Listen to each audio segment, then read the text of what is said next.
You know what would be a really kick-ass name? Taserface! That's how I hear you in my head! I can't take it anymore. What was your second choice? Scrotum hat?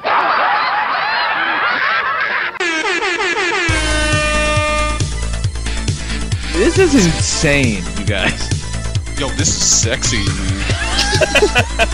Broadcasting live from the internet, it's Tuesday night, and this is the PanelsOnPages.com podcast with your host, Lee Rodriguez.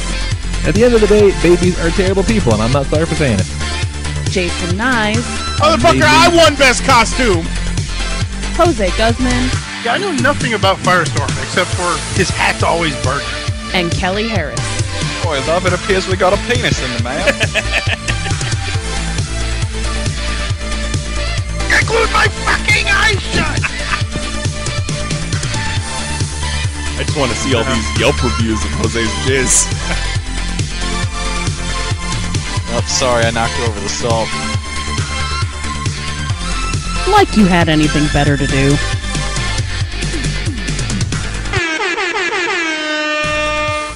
Hey, everybody, what's going on? Today is Tuesday, March 13th, 2018, and this is episode number 416 of the PanelsOnPages.com podcast.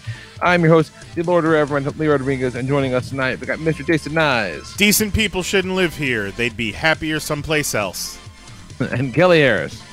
Woo-wee, I am thirsty as a coyote trying to get into the saloon. Oh, God. Funny. And Jose is not with us this week, but he's also not treating it like that's a surprise.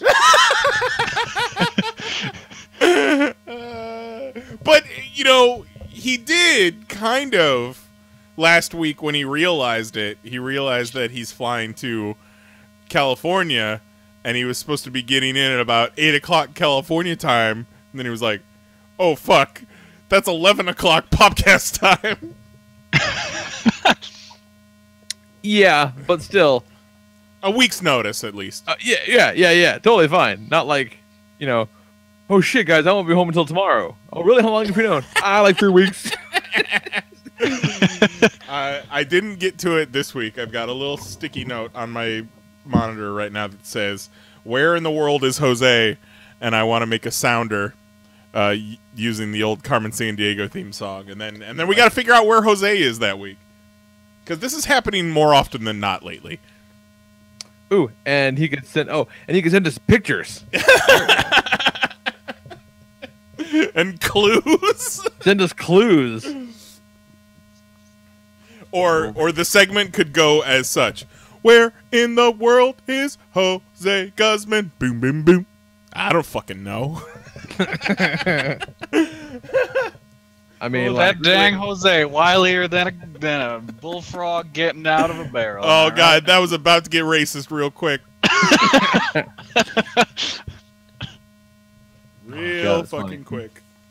Cowboy Kelly don't see color. Cowboy Kelly. Oh, my God. How's your wiener, Lee? I mean, wiener's fine. That's good. Keep it out of the fire. Don't want getting too burnt. No, don't want that. Not at all. It's great. It's hoggy as ever. No one likes a burnt wiener. Oh, man, let's see what else what is happening. I watched a lot of movies this weekend. Dude, movies are great, right? Yeah, I don't watch a lot of movies. I watch a lot of TV, but I watch a lot of movies. I watched. Oh, you mosey on down to the Nickelodeon to see some pictures? So it's on the picture show. But I watched Homecoming and Guardians 2 for the first time since the theater. Nice. I haven't seen Homecoming again since the theater, but goddamn, Guardians 2 is so good. Yeah, they're really, really good. Nicole hadn't seen Homecoming at all, so it was first time for her, and God, everyone had a damn good time because it was fucking great. Yeah. But I think Guardians is still something else. Like it's next level. It's so fucking great.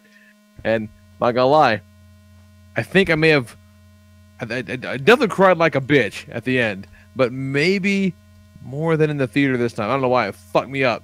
And Nicole was not watching that. She hadn't seen it yet. She walked out. She said, sounds like shit was getting real thin in that movie. Were you weeping on the couch? I'm like, yeah, I was. You know what? I was. It was fucking sad. It was fucking sad. So you know what? Yeah. Back off, Nicole. Sometimes we're in touch with our emotions, goddammit. Yeah, like, I didn't cry when my grandma died, but I was real upset when Yondu did. I don't know what to tell you, okay? Like, yeah. Yeah. My grandfather died during a hurricane, and I expected it the entire time. But then they played a song from the direct-to-video sequel of The Lion King live, and I was a fucking bawling mess. Yeah. Yeah. Yeah. We're complicated men. Now, when you say he died in a hurricane, was it the hurricane that killed him, or like? I mean, he was. That makes it sound cooler. Yeah. Like, was he in the middle of a hurricane heist? Oh God! Hurricane oh, heist. God darn! My real life curiosity made me forget that I was a cowboy. No, it was. He was in the hospital. He was like in an old folks' home, hospice situation, and the hurricane was coming, so they were moving a bunch of people, and he just couldn't handle the move. Mm. But that was like no, it's cool. He lived in Maryland at the time. It was coincidence more than anything. There happened to also be hurricane. Yeah.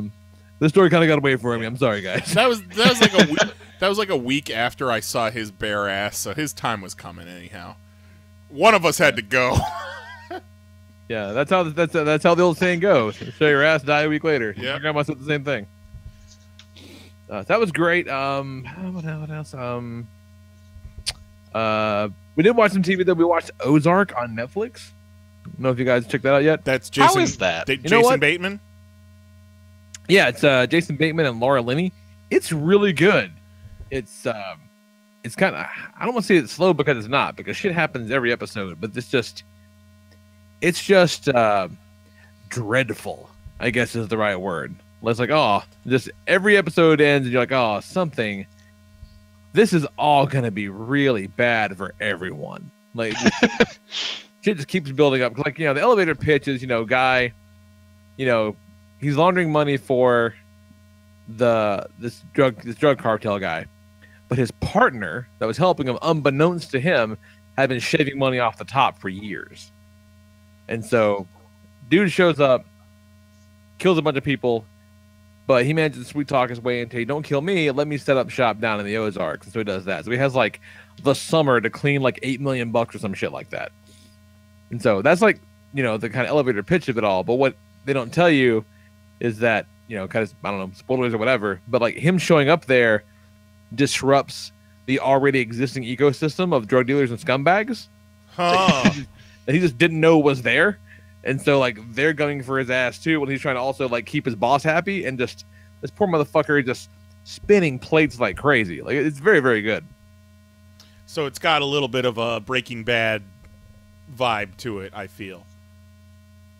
Yeah, but like in Breaking Bad, and again, it's only been one season, so maybe he'll kind of get there. But like, you get the sensation that Marty's not a bad guy at all. He's not the piece of shit that Walter White eventually becomes. Yeah, maybe. Yeah, he might not. He may or may not. It's hard to say. But like, he's just trying to keep his family alive, more or less. Because he starts behind the 8 ball. Like, he's never on top. You know what I mean? Like, from episode 1, he's trying to play catch up and like, not get killed. Like, so he doesn't have. Poor motherfucker never gets any breathing room. But it's very, very good. It's like 10 episodes, but really, really well crafted. Like, it's great. I would highly recommend it. So what else? Go back into some Zelda DLC. I know, Kelly, you said you beat Ganon. Yeah, I haven't done any of the DLC yet. I put off fighting Ganon to play the Champions Ballad DLC bits. That's like the actual kind of meatier part of it. The rest of it's like, other shrines and armors and shit. I could give a fuck. Although I did look up some of the armors, and now I have a sweet ass mount and bridle for my horse that lets me blow the whistle and the horse teleports wherever the fuck I am. That's awesome. That makes a horse actually useful. Yeah. That's great. Don't worry about just waiting and hoping it doesn't get stuck in a ravine someplace. No, it's great.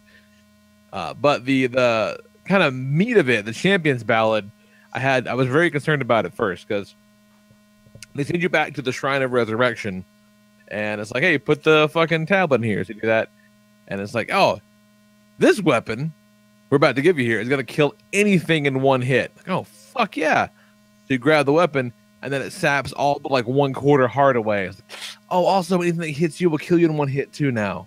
Like, oh, shit. Okay. Oh, and also, you can only use it twice before it has to recharge. Go fight some monsters. You gotta clear out these monster camps. So that was hard, and I didn't like it. Boy, like, do I not have the precision for that. I'm like, oh shit, is it? And it's but now I was smart though, because I went in with the fucking the monster masks. Oh, nice, dude. It's like you're walking around this fucking moblin camp or whatever, and as long as you're wearing the moblin mask, you can just one hit KO one of these motherfuckers in the back, and you're fine. So like that's the way to go for sure. But I was kind of like, I hope this isn't it, because this is really hard and irritating. And it's not. Like, you do that, and then it launches 4 other kind of branches of tasks and side quests and monster fights, like each one around one of the other guardians. Like, it's a lot. Like, there's a lot of meat on the bone. There's a whole lot there for like $20, whatever it was. So, if you haven't gotten it, I would recommend it. It's good. Went to see Strangers Pray at Night with the fam, my mom and brother and the missus. I was a big fan of that original Strangers movie. No? I was a big fan. Okay, yeah. Yeah, me too. It's one of Nicole's favorite movies. Like, it scared her to fucking bejesus and back. This one is not great. Yeah, they just kind of dropped it in the middle of March with no real fanfare. Like, it's a family that they're going to a trailer park. Like, their daughter's fucked up. They're shipping her to boarding school, so they're staying at like the mom's uncle's trailer park for like the night to move on the next day or something. So it's like a little lakeside, vacation camping spot or whatever. But they're closed for the season, so there's nobody there but them. So it sets the stage quite nicely. And then the fucking stranger guys show up. And so at first you think this kind of changes the game, because there's all these trailers around, little mobile homes, whatever, so there's just lots of places to hide and explore and all this stuff, and there's no fucking worse place to fortify oneself than a shitty mobile home. Like, you can pick up those doors with your bare, you can tear the fuckers apart with nothing. Like, they're really horribly designed. So this is cool, but then from the minute that they kind of know what's going on and the strangers show up, like, it's everything after that, it's all driven on coincidence. Like, how many fucking trailers on this spot, and they always just happen to walk in the trailer where one of them's waiting. Like, there's never a time where they're in a trailer, there's a scene, and then they leave that trailer and move to somewhere else without something happening. Like, either they somehow get found, or the one they go into, they're already there. Like, that happens the whole fucking movie. They go somewhere, and oh, there's one of them, they're there. Like, how and why? Like, it doesn't make any sense. Huge leaps like that. And then they do dumb shit, like, I don't know, dumb shit that beyond the normal dumb shit people do in horror movies. But I'll give you that because it's horror movie logic. But the fact that everything happens by chance kind of bums me out, especially when you have such a rich setting at your disposal. It is really wasted in that movie. So I cannot, in good conscience, recommend that. But yeah. And the last thing, some dickhead screwed me over on a fucking deal on Facebook, which bummed me out. Oh, no. Nothing crazy, just inconvenience more than anything. Because I'm trying to sell this transformer, and I had it in this Facebook group, and I had it also posted on eBay at the same time. Guy hits me up and says, oh, hey, you still got this? Yes. Cool. I want it. I don't get paid till Tuesday. Let me hook you up on Tuesday. I'm like, Are you fucking sure you want this? Because I have watchers on eBay, but I'd rather sell it to you and not pay eBay 15%. So are we cool? And PayPal another 5%. Exactly. Like, I'll pay it for, hell, I'll sell you it for less than the eBay price because I'll make more money that way. You know what the fuck's up, Nice? So, like, yeah, it's great. Cut to, he's like, just hit me up Monday and kind of remind me. Cool. I hit him up until yesterday, just nothing. I hit him up late yesterday night, nothing. And like, Messenger shows you when they've seen your messages. Yep. I'm like, man, come on. And then this morning he's like, oh man, totaled my car, so I can't get this anymore. I'm like, just say you don't want it. Like, just fucking say you don't want. No, you did not total your car. I'll come total your car.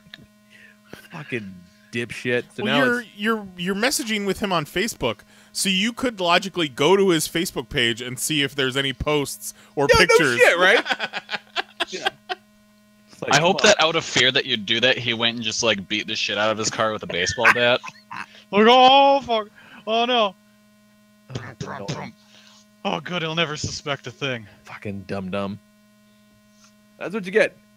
The moral of the story is never try to enter into business with a man named Earl. That's a no good good can come from it.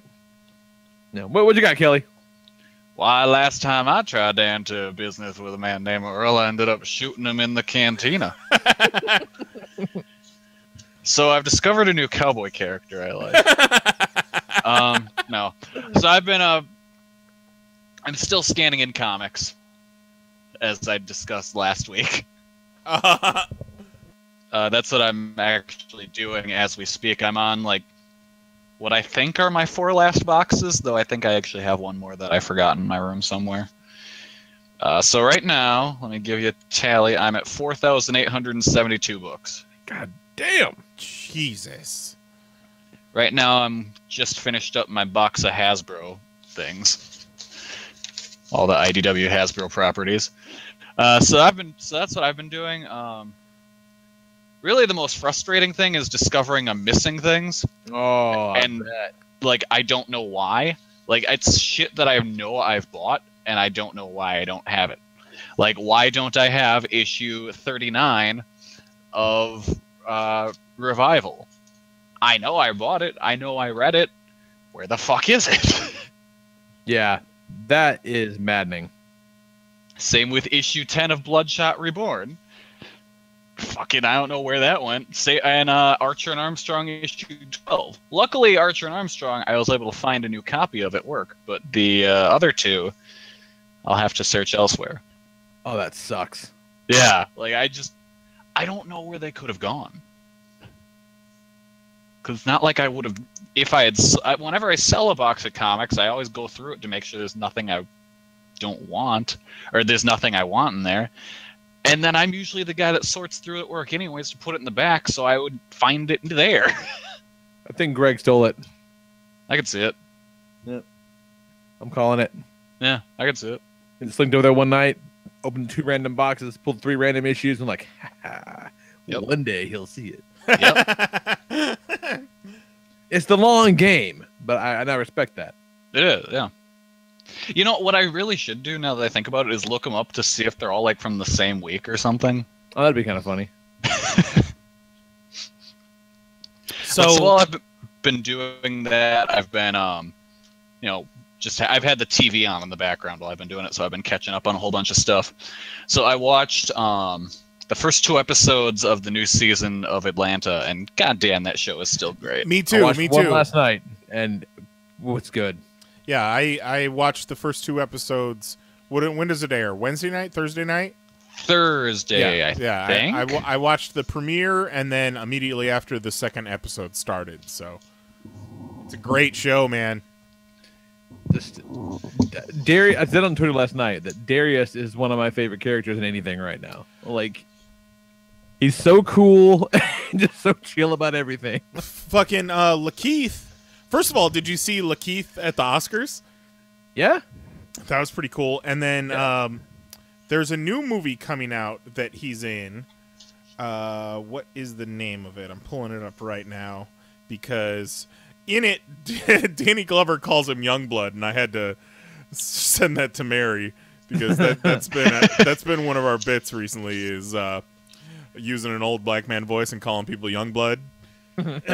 She hates it, so I love to do it.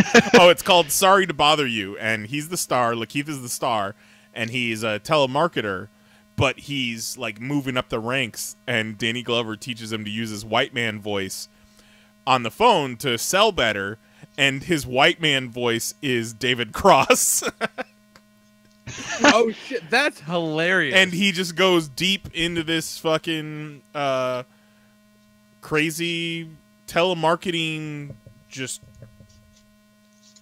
industry and goes to the top of it. It's David Cross's voice. Yes, 100%. That's fucking funny. Here, That's amazing. I'll link it to you in the chat right now. It looks great. Yeah, that guy's awesome, man. I've been a fan of his for a while. He's good in everything. But Darius is so super cool, and like Cat Williams is really good in it. And yes, yeah, that whole bit was great. Cat Williams as a crazy uncle is perfect casting. Yes, it's absolutely perfect. The cop's like, he doesn't have a gator in there. All these kids pipe up. Yeah, he does. He's the alligator man. He goes, obviously, those kids are not lying to you. It's fucking funny. I love the bit where they're trying to find a new hookup, and each one, like the one guy wants to. Oh, you haven't watched? Have you watched the second episode, Lee? No, but go ahead. No, I don't want to spoil it, but it's a good bit. It's a good bit. Yeah, All I'll say is white people. White people, man. Oh man, we went to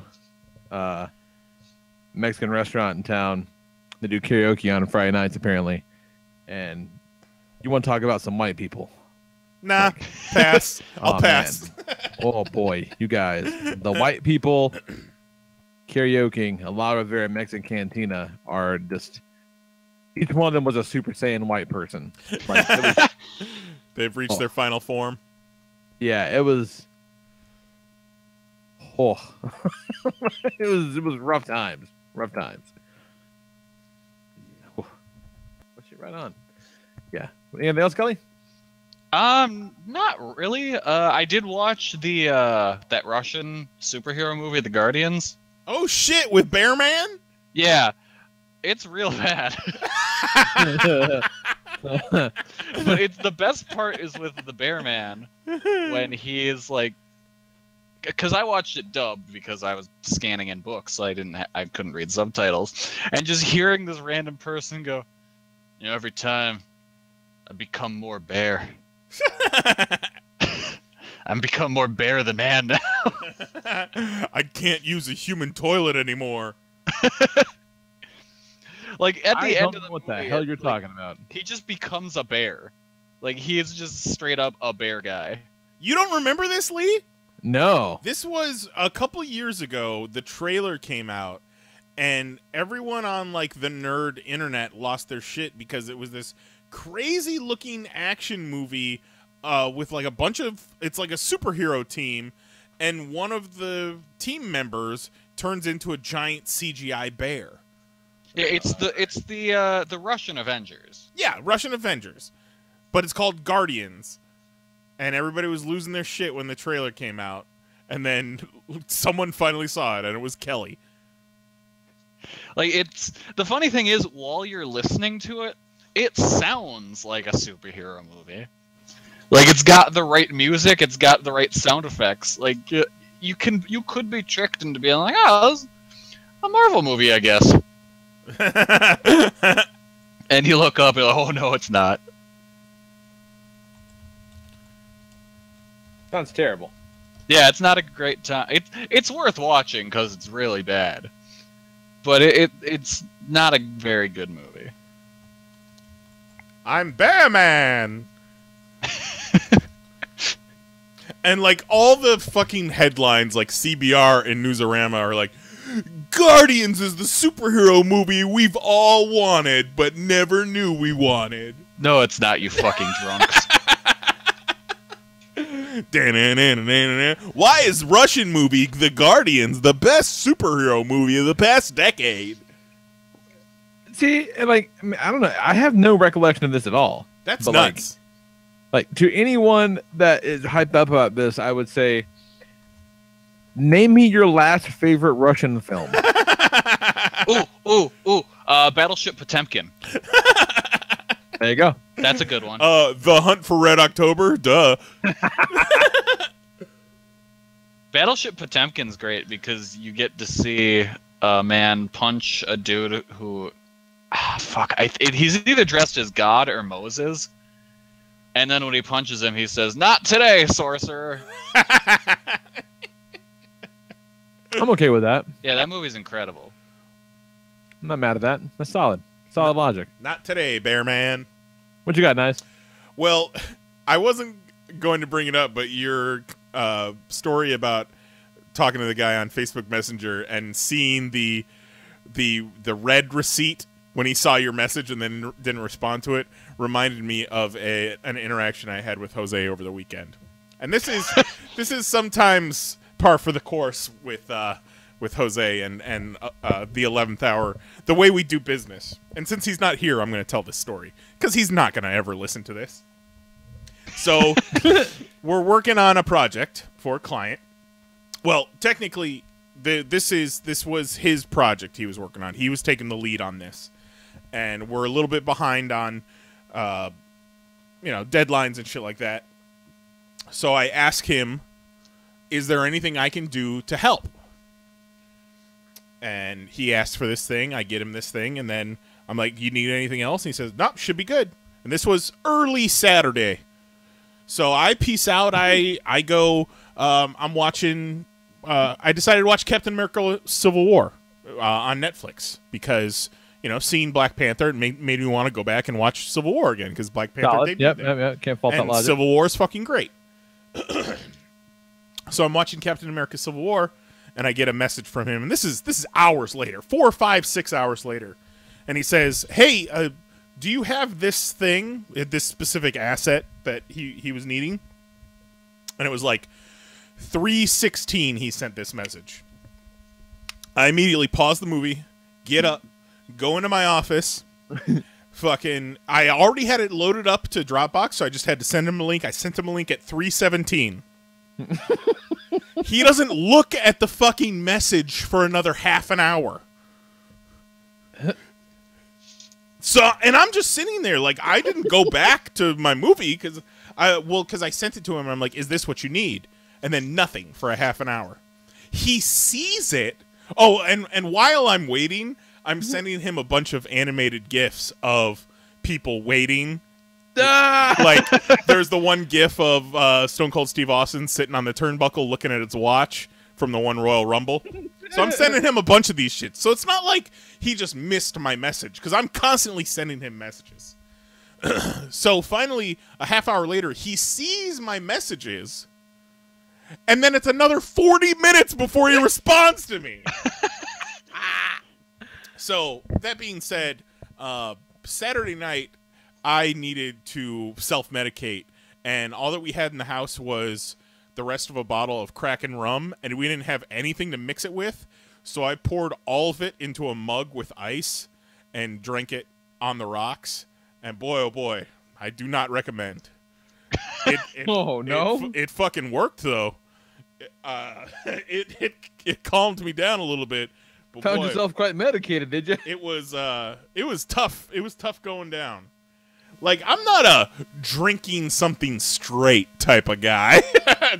Even on the rocks, like that's hard. That's hard to get down. But boy, I did, and I felt it that night and the next morning. I called it headache juice. Oh, Immediately have a headache from it. So I was a little lit, and it was late Saturday night, and we were looking through something to watch on Netflix, and I was finally like, "Hey, fuck it, I'm a little drunk, or I'm a lot drunk. Because Mary watched 4 episodes of Altered Carbon while we were in Toy Fair, and she was like, I want to watch this with you." So I said, "Fuck it, let's watch the first episode of Altered Carbon." And for those that don't know what Altered Carbon is, it's a Netflix original. It's Joel Kinnaman, who was Reboot, Crying, RoboCop, and what the fuck's his name from Suicide Squad? That's where I know that guy from. Yeah, Jack Victory, Flag, right? Randall Flagg, or whatever the fuck. This is Katana. She's got my back. That guy. Yeah. I hate his face. So Altered Carbon is essentially, it's very Blade Runner-y, and the premise is your consciousness lives in this little disc in the back of your skull, like at the base of your neck, pretty much the size of a vertebrae. And it's the future, and they can take that disc and put it in a new body, which they call sleeves. So if you're rich enough, if you're connected enough, you're essentially immortal because you're just moving your disc from one sleeve to another. And he's some terrorist that's been asleep for 200 years, and they wake him up to help solve the murder of this rich dude's sleeve. Oh, all right. I'm not a huge fan of Blade Runner. It's got the Blade Runner aesthetic to it, but there's a lot more action. There's a lot more going on. The best scene is they have these things called AI hotels, and it's essentially a bordello, a happy ending massage parlor run by an AI, artificial intelligence. That, you know, they'll do whatever you want, and because they don't have as many customers as they used to, they're very clingy. Yeah, watched an episode and it was interesting. I don't want to drink another mug full of rum in order to get on to the second episode, but I'm sure we'll watch it sometime soon. But I mean, I don't think you have to. No, I don't have to. But the big doings this week was Sunday night. We went and saw the Lion King musical live here in downtown Orlando, and it might be one of the most transcendent experiences of my life. It was fucking amazing. I love the Lion King, and this was like, I guess I didn't realize how much from the movie was going to be in the musical, but like I could basically recite all the lines. You know, they definitely expanded upon it, but you know, all the fucking lines are in there. It's the movie, and we're watching it, and there's the scene from the movie where Mufasa is telling young Simba about, you know, he's not going to be there forever, but all the kings from the past are watching over us. There's a song that's not in the original movie that's in the musical, and it starts, and I'm like, what the fuck? I recognize this song, but it's not from the original movie, and I realize it's the opening song from Lion King 2, Simba's Pride, which I only saw like a few months ago. Yeah, I remember you talking about it. Yeah. But then we researched it, and apparently it was written specifically for the musical, and then they used it in Lion King 2, Simba's Pride. But it's fucking amazing, and it had me welling up like Lee watching Guardians 2. It's all right. It's all right. You can do that. It's so good, man. Like, and just the songs and the staging and the props and the costumes. There's one. Was it the same kind of classic production where it's all like just like super African? Oh, it was African as fuck. That's cool. I like that versus like putting them in like lion suits and shit. That's a really cool look. Well, they weren't necessarily lion suits, but Mufasa and Scar specifically, their headdress, it looked kind of like an Indian or like an African Native American headdress, but it was a lion face, but it had a cool functionality to where whenever they would lean forward, the head was like on a hinge and it would swing out. So whenever they're leaning forward, it looks like a lion walking around. That's fucking cool. But then when That's they really cool. when they stand up straight, the chin of the lion head like rests on their forehead. That's dope. Oh, it was dope. At one point, 2 giant elephants operated by what had to be 4 people apiece walked through the crowd and upstairs onto the stage. Oh shit. The best part by far. So there's the scene after Hakuna Matata and all that, after older Simba meets up with Rafiki, and Simba's out, and he's looking at the stars, and he's looking at his reflection. And in the movie, that's when the clouds start to rumble, and he sees Mufasa in the clouds. So we're at that part of the story in the musical, and everything's dark, and the stage is lit by a bunch of stars. And then you kind of see shit moving amongst the stars. I'm like, oh, fuck. What are they doing? What are they doing back there? And all of a sudden, this giant lion head made out of a bunch of wooden pieces appears in the middle of the stage. That they were just, they probably had 10, 15 actors, each with a piece of this head, just kind of wandering around the stage, and then it comes in. It's hard to describe, but That sounds fucking cool. It sounds cool. It sounds so cool. We've seen a few of these Broadway musicals now. We saw Wicked, we saw Book of Mormon, saw Lion King now. And I loved Wicked and Book of Mormon, but Lion King, not just stage musicals, might be one of the defining moments of my life. Goddamn, son.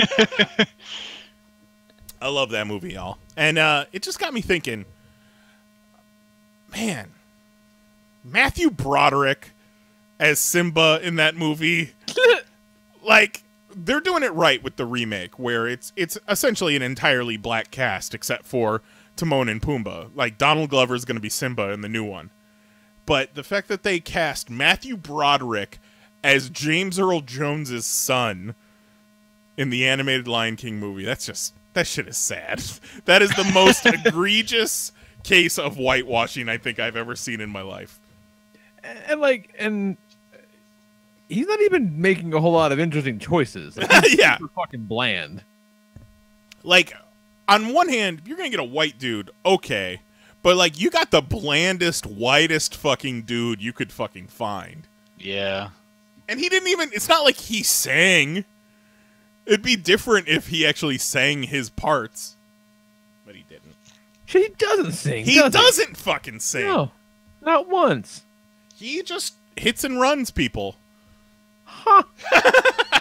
How about that shit? But if you have the opportunity and you have any interest in, stage musicals or Lion King or anything, I would highly recommend it. I know the show's almost 20 years old at this point, but amazing. Absolutely incredible. That sounds awesome. Super gay for it. Yeah. What sucks is we saw it on the show's last night, the closing night, because, we had Toy Fair. We had planned to do a show in LA that never happened. So when we bought tickets, we bought tickets considering all of those plans. But had we known we weren't doing that one show in LA, I would have gone to see it 3 or 4 times. For realsies. That's awesome. And then last thing, so our condo complex here, if you're a guest, you have to go through the guest entrance, and you have to give him a blood sample. You gotta Gotta call the fax machine. Right. You gotta put in a 3-digit number, and that calls the person you are visiting, and then they buzz you in through the gate. Because there's a gate access. So last night, about 10:30 at night, my phone rings, and it's the gate, and I don't get to it in time, and they leave a message, and I go to check the message. They call again. I answer, not expecting anything, but still, just in case, wanting to see what's up. I answer, and dude on the other line says, "Yeah, I think I got the wrong number. I'm looking for Jessica." I'm like, yeah, no Jessica here. Click, hung up. And then my phone rings again. And I was asleep at this point. 10:30 at night. Me and Mary were both asleep in bed. Phone rings again. And it's the same dude. I'm like, man, you got the wrong number. This is 657. And he says, well, that's the number I got. And I was like, well, they gave you the wrong ass number then, homie. Yeah. And I'm then, not Jessica. And then, I was already in bed asleep at 10:30 at night. And that ruined my night. I'm up now. I'm fucking angry. Like, had he called again, he was about to get these hands. I was gonna. You know what? I'll open it. Meet me downstairs. Oh, yeah. I was gonna put my fucking slippers on. He was about to get an earful. So I was up and I couldn't sleep. And I had been meaning to watch Ingrid Goes West on Hulu. Have you guys heard about this? No. It is Aubrey Plaza, Elizabeth Olsen. Well, I'm in already. Ice Cube's son, O'Shea Jackson, and even Kurt Russell and Goldie Hawn's son is in it, the guy that was in 22 Jump Street with the beard. Yeah. And Palm Mantis from Guardians 2 is also in it in a bit part. So the basic concept is Aubrey Plaza plays Ingrid. Her mom has died, and she's lonely. She's a loser. And she's a little bit of a psycho. She stalks people on Instagram, forms these relationships with them in her mind, and then when they don't respond to it, she lashes out. Oh, no. Good. She latches on to Elizabeth Olsen, who's this big Instagram personality in L.A. She's got a $60,000 insurance settlement from her mom's death, so she puts all the cash in a backpack and goes to L.A. and then manufactures these ways to become friends with Elizabeth Olsen, and she's just putting on this front in order. She essentially single white females Elizabeth Olsen's character. But it's framed as a comedy, but it's not very funny at all. But it's a good watch. It's pretty dark. The funniest bits are O'Shea Jackson plays her landlord turned boyfriend. Oh no! Oh no! Uh-oh. I'll be right with you guys. Keep going. Jackie Boy doesn't like Ingrid Goes West. It's all right, buddy. It's all right. So hang on, put him on the line with the existential cowboy. Jax, you must have woken up and thought about the futility of life. Somebody must have called his phone trying to get in the gate. Well, let me tell you something. We're all about as important as those shits that used to be in your pants. Oh, in the chat, Juggalo John is talking about Altered Carbon. He says, it's a fun show, but feels a little like a super well-done sci-fi show. And I can agree with that. I can totally see that. There's one point where, it's the future, so they all have flying cars. And there's one point where this character leaves to go, fly off in her flying car. And I'm like, oh yeah, they're just they're gonna cut to someone watching the flying car fly off, but they're not gonna show it. And they're just gonna play a bunch of sound effects, to cut down on the budget. But I'll be damned, they fucking showed that flying car fly off. Jeez. But in Ingrid Goes West, the funniest bits are O'Shea Jackson, who plays her landlord / boyfriend, and he's Batman obsessed. And he's a screenwriter. So he's writing a Batman spec script. And his business card is all in Batman Forever font. And then she borrows his truck at one point. He's got the Batman Forever soundtrack in there. She fucks up his car.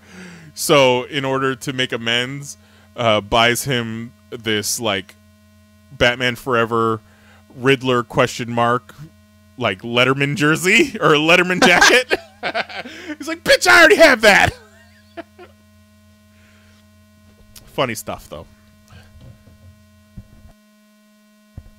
But it's kind of cool that it's got two Avengers in it with Elizabeth Olsen and Palm. I'm not even going to try and pronounce her last name. She's adorable. Oh, see, I was thinking of the who's the other Olsen that's in that one show with all the Midwives' Tale or whatever that's called. Oh, the fuck is her name? Handmaid's Tale. Yeah. That's who I was thinking of when you kept saying I think it's Elizabeth Olsen. She's Elizabeth, but I don't think she's Olsen. No, you're right. Elizabeth Moss. Elizabeth That's Moss. What I was thinking. No, I'm talking about Scarlet Witch. Yeah, no. Now I figured that out now. Yep, Scarlet Witch and Mantis hanging out together, looking pretty hot, both of them. And this is a movie? Yeah. Not okay. What's it on? Hulu? Hulu. Okay, I'll check that out. It's pretty dark, but I was in a dark place. Not drink a whole mug of rum, dark place, but woke up at 10:30 with 3 phone calls, dark place. Yeah. And there was one night where I'm just scrolling through Hulu, and I landed on it. I was like, "Hey, you want to watch this?" To Mary, and she's like, "Nah." All right. Whoop. All right. You all right? He all better? Adventure Gang. He having some of them sleep hallucinations like I do? Not today, but he has been known to. Was there someone in his closet? Not today, but he's been known to. Oh, John in the chat, going back to Lion King, he was talking about the hyenas. And the hyenas might be the coolest costume in the entire Broadway show because the actors are puppeteering the mouth with one arm, and like their head is at the hyena's back, and then their other arm is operating the legs. Oh, it's so nuts. That sounds so fucking Some of the rad. shit, like, how do they even do it? The whole Pride Rock set is on this track that has a circle, and so like the Pride Rock comes onto stage and then it starts looping around this circle, and the actors are walking up it like it's a fucking treadmill. That's cool. They're staying in one place, but the Pride Rock is rotating. It's pretty cool. That sounds incredible. It is. Like, holy shit. I highly recommend it. Speaking of incredible, let's talk about the best use of Limp Bizkit in quite some time. Oh my god. So Sunday night, I had just finished up my review of WWE Fastlane. I was feeling pretty down. That was a bad show. But then, the gods smiled down upon me, and Joey Janela released the new teaser for the next match of Spring Break 2. And the video starts off with, like, LimeWire open, and you just download it and are starting to watch a Nick Gage music video. And the music video is set appropriately to Limp Bizkit's Break Stuff. And I don't know if there has ever been a better pairing of music to wrestler and images of that wrestler. And at the beginning, it's just that. It's just this weird compilation Nick Gage shit, and I cringed and made a sound when he does like a package pile driver to some poor fucker, like on a shipping pallet. I'm like, oh yeah, no, that was the one-winged angel onto it, yeah. Oh my god. Oh, that's so terrible. A lot of that promo video was him beating the fuck out of Tremont. Yeah. Nice cosplay. Oh man, I watched Nice Cosplay get fucked up real bad last night in a Tangled Web death match. Oh my god, that guy. Where they, at the end of the match, like near the end, they bring out. It was in CCW. They bring out this like net of barbed wire that's all in this structure of like a wooden square that they then set up in the ring and throw up a pane of glass on top of it. Well, obviously. Yeah, so it's What are you, like a pussy? It's like height wise right up with the ring ropes, and then there's a scaffolding set up next to the ring, and so they're fighting on top of it. And of course, Tremont goes flying off the scaffold through the glass barbed wire net. It was a real rough looking fall. Can't be worth what he's getting paid. It's not. No. I've come to realize with a lot of the current crop of deathmatch wrestlers, I don't think it's about the money. I think it's about the art. Oh, it can be about the money. There's no way. The art. Oh my god! Watching that promo video and it teases Nick Gage versus Penta. Yeah, that's the thing. I don't want to. The best part is when I made a fangirl sound so hard. So I was showing my mom the video, and she was watching on my phone, and then the Penta video part comes up where, it says Pentavirus. She goes, virus, and she starts to hand me back the phone. Like, no, that's part of the video.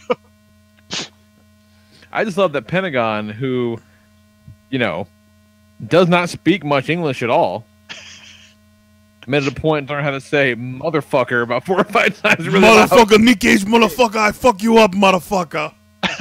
Yeah, he really only needed to know like 4 words. Yeah, he got the message across. The man's an artist. I made the comment in our WrestleMania thread that to think a year ago I didn't know who any of these motherfuckers are, and now I fear for my life. Yeah, and we said too in the WrestleMania group that we may have talked about on the show too. I don't know, where David Starr made some comment. Probably a couple months back at this point, something to the effect of guys, don't get too excited. The Louisiana Athletic Commission is not going to allow anything remotely close to a deathmatch wrestling event. Yeah, they banned pile drivers, they banned blood. Yeah, and so there's a minute where oh, that's kind of a bummer. But then the more these matches start getting announced, and the more things Matt Riddle's Bloodsport is an event. And I'm I don't think that's gonna matter. Yeah, we're not gonna see a Nick Gage, Penta technical marvel. No, by any means. No, I don't even know that. Has Nick Gage ever had a wrestling match? We're gonna probably see it at Bloodsport. Yeah. Him versus Tim Thatcher. But that match has to be the successor. The spring break successor to that Tremont Eddie Kingston match. Yeah. And hopefully the Tremont Pentagon match. Yeah. Because I want us all to leave the arena that night covered in glass and blood. I'll bring dust masks. One of my favorite the favorite images that has burned into my fucking brain. And I was so glad to get to snap a picture of it. I got a picture of it. It is during the Pentagon Tremont match. They're just trading light tube blows. It's just this horrible cancer cloud wafting about the crowd. And I look over and Nye's just sitting down, leaning forward with his elbows on his knees and both his hands just cupped over his mouth, my stars, and just wide-eyed, because his eyes were humongous. Not only are they beating the fuck out of each other with light tubes, but you can see the cloud of poison hanging over the ring. Literal, actual poison. You can see when they swing and hit the other dude in the head with a light tube, not only does it explode and cut the dude's head, but pieces of the light tube go flinging into the fucking crowd. The best part is what Jose, because he ran over up to the guardrail to get the camera shot, and you can just see through his view just glass flying at him like he's in a war zone. Oh, God. Yeah. It's going to be fun, and that shit's coming up, too, man. Yeah, it is. It's 3 weeks. Yeah. Oh, I'm so excited. So Mary's still coming to spring break, right? Yeah. As of this writing, yes, she is. She's all in. I like it. At this I like point, like, how many tickets? We've got tickets to what, 5, 6 shows at this point? Something think- like that. I think 6. I think 6 might be her limit, but no, we still have to get tickets for Kaiju. Yeah, we do. But like, this is really pushing her attention span as far as wrestling goes. But Shit, it's pushing my attention span. no, for 100%. But we had so much fun last year, We did. and we're gonna be Yeah. in New Orleans. We all gotta keep an eye on each other. Make sure we're all getting sleep. Make sure we're all eating. Make sure if somebody's getting cranky that, you know, they get a little nap or something. Yeah, everybody get your accountability, buddy. Yeah. Not it. It's funny you say that. I got a text message from Goat not an hour before the show, and he's like, "Hey, when we leaving?" And I said, "Wednesday morning." I'm like, "Oh, it's gonna be great. It's coming up fast, man." He says, "Don't let me get stupid." Like, let me get silly, but don't let me get stupid. He's like, don't. I'm like, "Don't put that fucking onus on me, dude." Like, the moment Goat open hand slaps someone is the moment we know we need to pull back a little bit. And to be fair, that only happened like that one time. We should let him fight Slumpy. Let him fight Nick Cage. Oh my god. Fucking, this could be like Goat's star-making turn. Like, he hops a railing at one point. He becomes the fucking Steve Blackman of indie wrestling. Got a real life pivot after going to New Orleans. I don't know what to tell you. King of the Deathmatch now. What are you going to do? So works we still mysterious need. ways. We have tickets right now to Bloodsport, Spring Break, the WWN Super Show, Pancakes and Pile Drivers, and Rev Pro. Right. And we still need to get Kaiju. Yeah. I think Kaiju and Evolve for sure. Yeah. And then that Crash Lucha show looks really fun too. Yeah, the Crash I think we want to do too, just to get that authentic Lucha show. Because only on the authentic Lucha show can you see a team of Black Boy and Black Danger. Hey, man. Black Panther just crossed $1 billion worldwide. It's all the rage now. But we're not going to see Rich Swann. Oh, that's sad, man. I know, no, that whole thing bums me out. But it goes to show that there's problems. There's Yeah. issues there. Lee, do you know this story at all? I do not. Give him the Cliff Notes, Kelly. So, a few months back, Rich Swann was suspended from WWE after he was arrested for grabbing his wife in a headlock in the middle of the road and dragging her back to the car while the car was still, like, kind of in drive, so I think it rolled into a pole. Oh. His wife, who is... Sue Young. Oh. Okay. But where things get murky is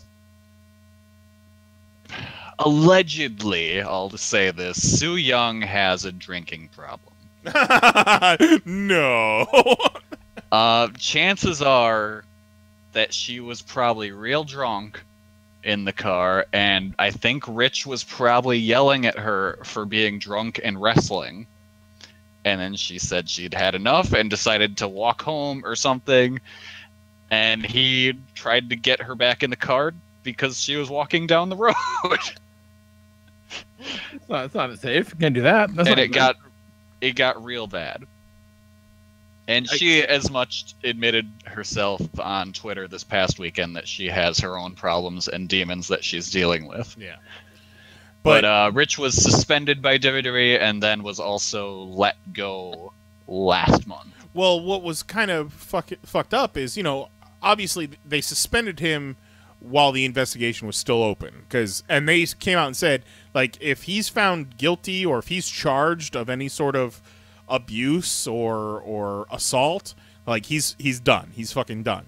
Which I think you're gonna have to. But then, yeah, absolutely. But then it came out like they weren't filing any charges, and then a couple weeks later, they just kind of quietly parted ways. See, that part sucks. That's not cool. And now, you know, he made a bunch of indie bookings, and I guess he was starting to get cold shoulders at some of these indie bookings, or he was getting nasty responses on social media. So the response online was so bad that it looks like he's probably going to call it quits, and he's pulled off of all of his current bookings. He essentially retired. Damn, that's kind of too bad. He could have been. I could have seen him as like an Intercontinental Champion at some point. Yeah, he had a good character, and people seemed to dig him. Who knows? Maybe he'll turn things around and he'll get a second chance out of the deal. Oh, that's a bummer, especially like if, you know, if he didn't do anything wrong. Like, here's the thing: like, a headlock is debilitating in as much as it makes it very hard to move, but it's very, very safe to move someone in a headlock, even though the fuck you're doing. Like, you can get someone from hurting themselves in a headlock. Yeah, but part of the problem was there were a lot of witnesses, and, you know, witnesses see a man putting a woman in a headlock or dragging her and stuffing her into a car while she's screaming. Yeah. You know, wasn't not just a man, a black man. Black man. Yeah, black man, Asian woman, and wasn't kidnapping one of the charges or something like that? Initial charges, yeah. Or being held against her will, something like that. No, see, at that point, I don't know what the fuck happens. That's just it's stacked deck at that point, no matter what the truth is. It's one of those things that if you're more in the know of certain things and how people that know them have reacted to it all, sure, you can piece together that it probably wasn't so much abuse as it was don't walk into the street. Yeah, that's a bummer. But then, it sucks. But then Sami Callihan fucking hits Eddie Edwards in the face with a baseball bat, and he's still getting booked. God, I did see that. That holy shit. Oh, what was even better was I'm actually watching Impact on a regular basis now because it's actually kind of good. I hear that. And when that part happens, when the bat connects with his face, it makes that, you know, metal bat hitting a softball sound. Oh. It makes that ding noise. Oh. Yeah. Oh. No thanks. But then also the thing with the Rich Swann thing that gets me is he's, you know, for better or worse forced away from wrestling after, you know, kind of after showing remorse for what he's done. And then you have guys like Adam Rose and Mecha Wolf 450, whatever the fuck his name is, and Bram walking around. I was just asking about Adam Rose. Like, didn't he like gimmick a whole T-shirt about his mugshot where he beat the shit out of his wife? Yeah, that's why I called him a piece of shit last year. Right? Yeah. Like that guy gets to wrestle? Like, what the fuck? Yeah. And that's why Eddie Kingston tried his damnedest to concuss the shit out of him. That was amazing. But yeah, and then you have guys like Bram. Kill him, Eddie! Yeah, Bram the one point during an entire WrestleMania weekend where Kelly came alive. Like with hate. Yes. But it's like you have these guys that just go around with no remorse for what they've done and proof of what they've done, but not enough to convict them of anything. And they're going around and getting booked. I mean, we're going to see one, Mr. 720, whatever the fuck his name is. He's on the Crash show.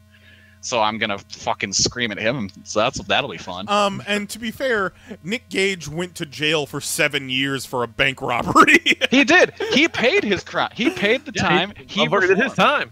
Yeah. He paid his time. But also, you know, he's kind of a piece of shit. Don't tell him I said that. Don't tell him I said that. No, I will say Nick Gage, what he did was he was an addict at the time, and he thought, you know what, I need to get put away to get off this shit, so he went and robbed a bank. And then fuck out of here. In. 3 squares a day, man. He turned himself in and got clean in jail, and now he's like in better shape than he's ever been, wrestling better than he's ever That's kind of amazing. MGK. Wow. MDK, and he was very nice to the woman he robbed at the bank. Good day, madam. Nick Gage, modern day Robin Hood.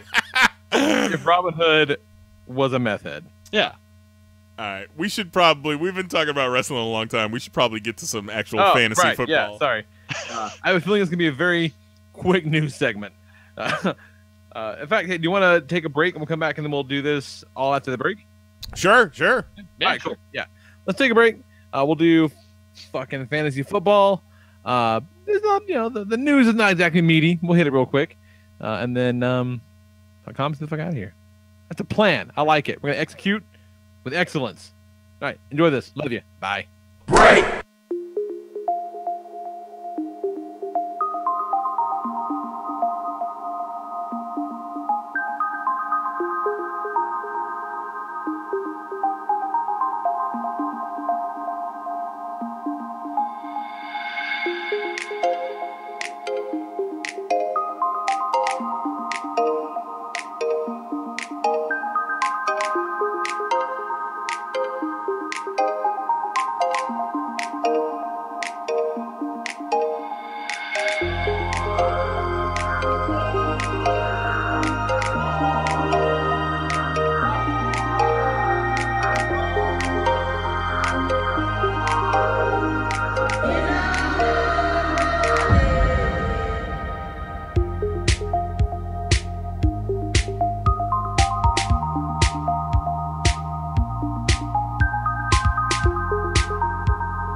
Ripped Apparel is your one-stop shop for limited edition t-shirts featuring all the crap that you already like anyway. Every day you're going to see 3 new limited edition designs available only for 24 hours. That's just a single day. After that, they're gone forever. And best yet, if you want to check them out, buy a little something, they're going to throw a little kickback to us, your folks, your friends here at the Popcast. So go to PanelsOnPages.com, click that banner at the top of the page or on the sidebar at pcn.panelsonpages.com. Or you can just update your bookmark, check it on your phone every single morning. That's what I do. RIPT, that's RIPT.panelsonpages.com. T-shirts start at just $10 and they'll kick us a little something every time. Help us keep the lights on, help us keep the podcast going, help us keep the site up, and get you a pretty cool T-shirt, man. Cool swag, cool shirts, good people, good deals from your favorite podcast. So check it out. RIP.panelsonpages.com. 24-hour limited edition T-shirts that are pretty damn awesome. Check it out. And now back to your regularly scheduled podcast.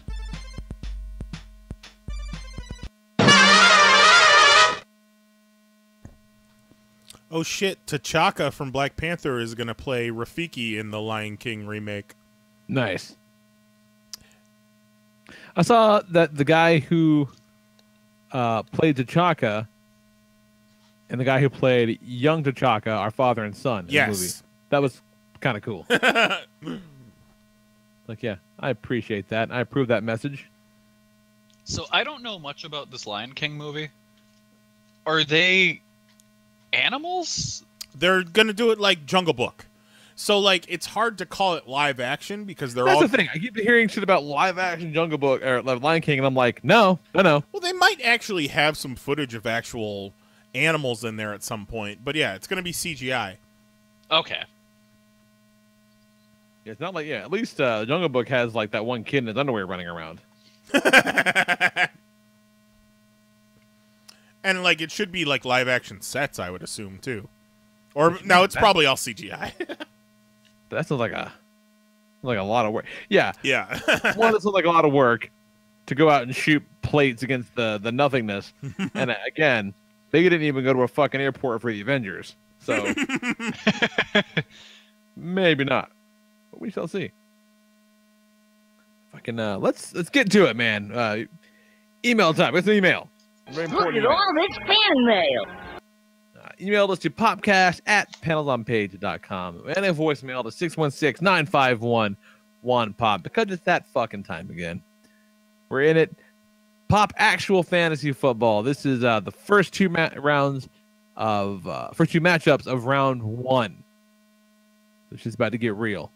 And I believe we actually have, here we go. We have all 4 competitors have sent something in or are either, on the fucking call to do their business. So we're going to start off with Zero. Again, big up Zero for putting this all together for us. And his Avengers tackle. And that is Vision, Iron Man, and Quicksilver. Against Mahoney's team, Microbe will give you all diarrhea. And then that's the team of Microbe, NFL Super Pro, and US Agent. Fuck, that's a good pull. That's tough. NFL Super Pro is a good pull. NFL Super Pro came up in a bunch of my searches, but I wasn't going to pick NFL Super Pro. And then I saw him on the list of that people had picked, and I messaged Mahoney. I'm like, you picked NFL Super Pro, didn't you? I figured it was either Mahoney or Juan. Because I feel like a fucking dummy for not. It's inspired choice. It's great, but not to be outdone. Zero was able to score like the one fucking Marvel speedster, and so that's no bullshit. So Mahoney sent in a voicemail. Let's lead off with that and see what Mahoney has to say about his matchup here. Yes, Mahoney. That's on me. What's up, Popcast? It's Mahoney. I think it's really sweet that Zero put himself up against me. I don't know why he wants to go out in the first round, but hey, whatever. It's his thing. Maybe he's busy. Got a lot of stuff to do in life. So I'm up against Iron Man, let's see, the Vision, and Quicksilver, or as I like to call him, Mr. Offsides. The only story that they've ever written about Quicksilver that matters is the one where he can't be patient and wait for anything, and you think he's going to just sit there on defense and wait for the snap. That's never going to happen. That's a 5-yard penalty over and over and over again until I'm down the line. Now, not that even matters, because my team is stacked with U.S. Agent, who is Captain America, except on more steroids, like the most steroids. Like if Captain America was an asshole football jock from your high school, That's U.S. Agent. And then somehow he had gone undrafted. NFL Super Pro. You can't tell me that a man with the superpowers of the entire NFL is going to lose to an alcoholic, a dude who's offsides all the time, and a robot. And then, of course, the shining star of my team, Microbe. Now, some of you may not be familiar with Microbe, but his power is that he makes you sick. And I think you know where this is going. I bet you know what I'm going to make them do to that entire team. They're all going to shit their pants. Okay? Iron Man, I'm going to fill that armor up with shit. Quicksilver, I'm filling that suit up with shit. Good luck running all over the place when your pants are full of shit. And the Vision, I did some Google searching, okay? The Vision can get sick. You ever heard of the placebo effect? So I'm going to make the Vision think he's shitting his pants too. Can he actually shit? I don't know. Does it matter if he thinks he's doing it? I can't see why it would. So I'm going to make him think he's shitting his pants. If robot shit falls out all over the field, that's his problem. He can clean that up. I don't understand how it works, but whatever. So while that entire team is lying on the ground shitting their pants, fucking U.S. Agent is throwing bombs to NFL Super Pro, who is on other plays throwing bombs to U.S. Agent. I can't even pick a quarterback because I've got nothing but quarterbacks, okay? This team's unstoppable. And Zero, it was a wonderful attempt. I hope you enjoyed it. And thanks for the awesome website. But NFL Super Pro, U.S. Agent, and Microbe will be seeing knives down the line after he squeaked by that win last week. And we're going to make him shit his pants and then stomp all over his ball. Okay? See you there, guys. Love you. Bye. That is unnecessary roughness. The ball stomping. Shark in the chat says, or actually it was John who asked, is there a rule for juicing in this league? Shark says there has to be. It's football rules, no juicing or drugs. And then Shark also says making people sick has to be illegal. Now, is it actual steroids that U.S. Agent is on? No, it's like super soldier serum. Okay. Well, Yeah. But like kind of a less stable, more roidy version of it. So, but yeah. I feel like as part of the rules, it essentially states that the characters get to show up with whatever powers or weapons they're given. So yeah, in this case, being his juice, I Yeah. would say, yeah. now, if roids or superroids are part of who you are, you're allowed to take them. yeah, and it would be like not being able to use the Hulk Right. Yeah. and only being able to play as Bruce Banner. Now, the question about making people sick being illegal. What is our logic behind this? Physical assault is not allowed. Yeah, it's not physical assault. Characters can use their powers so long as they don't break the rules of football while doing so. I'm pretty sure there's no rule against making someone shit their pants. Yeah. Just as long as they don't go like the rule Zero said for Rogue was she can't make them go unconscious. Right. So they can be shitty, but they still have to be cognitive. They still have to be awake. They can't pass out from shitting themselves. Which I think is fair. I think that passes the smell test. But so let's see what happens next. Because we got, like I said, everyone's playing. So Zero wrote in. The subject is pack your shit and leave, Microbe. He says, to put it bluntly, Mahoney's team is near useless against mine. Let's take a look at why each of his picks absolutely fails against each of mine. At initial face value, NFL Super Pro sounds like a great pick. After all, he has NFL in his name! ! However, when you go read up on him, that shine instantly wears off. He's just an, quote, aspiring football player in a, quote, near indestructible football uniform. He's not a Tom Brady. He's a Chargers bench warmer. His, quote, near indestructible uniform just means my team can hit him harder without unnecessary roughness penalties. Enjoy the concussions, Phil. I love that he took the time to look up NFL Super Pro's real name. I give him extra points for that alone. Captain America would struggle against my team. As we've seen in the various media, Cap and Iron Man go pretty neck and neck. So if Cap would struggle, a third-rate knockoff wouldn't stand a chance. Iron Man is stronger, Quicksilver is faster, and he can't even touch Vision. At least he's a bump in the road on my way to victory. Then there's Mahoney's ringer, fan favorite Micro. While most teams would be shitting in their pants, my team is ready for him. First, Vision doesn't shit. Micro's powers literally do nothing to Vision. Micro can only, quote, communicate with microorganisms in his vicinity. Quicksilver can run out of that vicinity before Microbe can communicate its pooping time to the microorganisms. Even if he could communicate with microorganisms through Tony's armor, which I doubt he'll be able to, you know that armor has all sorts of systems to handle any sort of bodily fluid that might come out of Tony. Iron Man can shit all he wants, and the armor will handle it. And really, the suit can do all the work if it needs to. Yeah. Yeah, it could be if he just programs the Jarvis. Yeah. Tony could go sit on the bench. Yeah. On top of Mahoney's team being useless against mine, my team are Avengers. This is a well-oiled machine with expert-level teamwork. Mahoney's team has never even met, and its core strategy revolves around poop. This match is a shutout, 800-0. That's it. That is a solid first round matchup.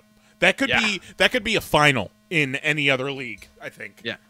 But that's not how we do things in actual fantasy football. We go fucking balls out the beginning. I love Mahoney's logic that Quicksilver would be pulling offsides penalties all the time. Yeah, I completely subscribe to that. He got a point in my book for that logic. Yeah. Because, like, Quicksilver can't keep his shit together when lives are on the line and they're avenging.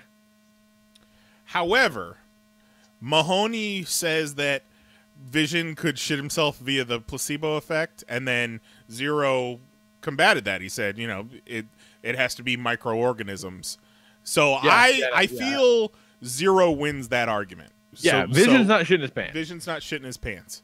The fact that the Iron Man suit can, you know, handle the shit, and then also the Iron Man suit can just be autonomous if need be, and Tony Stark could sit on the sidelines drinking a martini. And, shitting his pants the whole time, right. getting his electrolytes back in, right. Gatorade on him. And I feel Zero's best argument is the team dynamic of his Avengers team. Because you've already got strategy, you've already got a rapport, and Microbe, NFL Super Pro, and US Agent, that's a bunch of rejects, essentially. And if US Agent's going to stomp my balls, he's going to stomp Microbe's balls, too. But see, I think the notion of Quicksilver not having patience for a game is a rock solid argument. I think that could be a real problem for him. I don't think that wins the game for Mahoney, but though. then there's also, like, what the fuck does Vision care about football? We're talking about, like, what they care about the sport now. Yeah, I imagine, like, you know, Tony comes up and he's like, "Hey, we got a fucking game going on here. We're gonna Pietro wants to play. We need somebody. Vision want to come hang?" And he's like, I mean, well, Quicksilver's I guess Quicksilver's on the team, so Wanda's gonna be in the stands. So Vision's gonna want to play well and show off a little bit. Ooh, oh, okay, all right. I'm picking up what you're laying down there. Okay, and it's, think about it as, you know, Vision wants to get in touch with human feelings. Oh, human football? Yes, I will play human football with you, Avengers. Teach me your ways. True.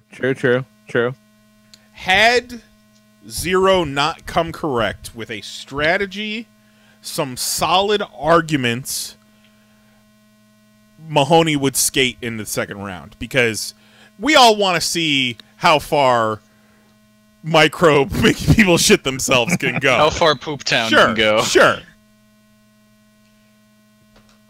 But real solid case here.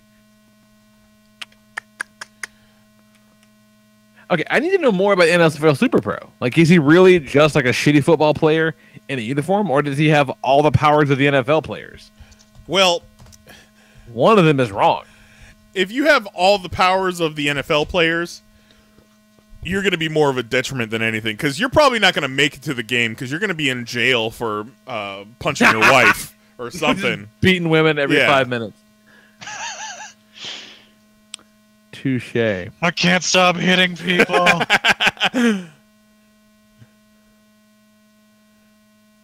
Phil Grayfield. Phil Grayfield. He's an ex-NFL player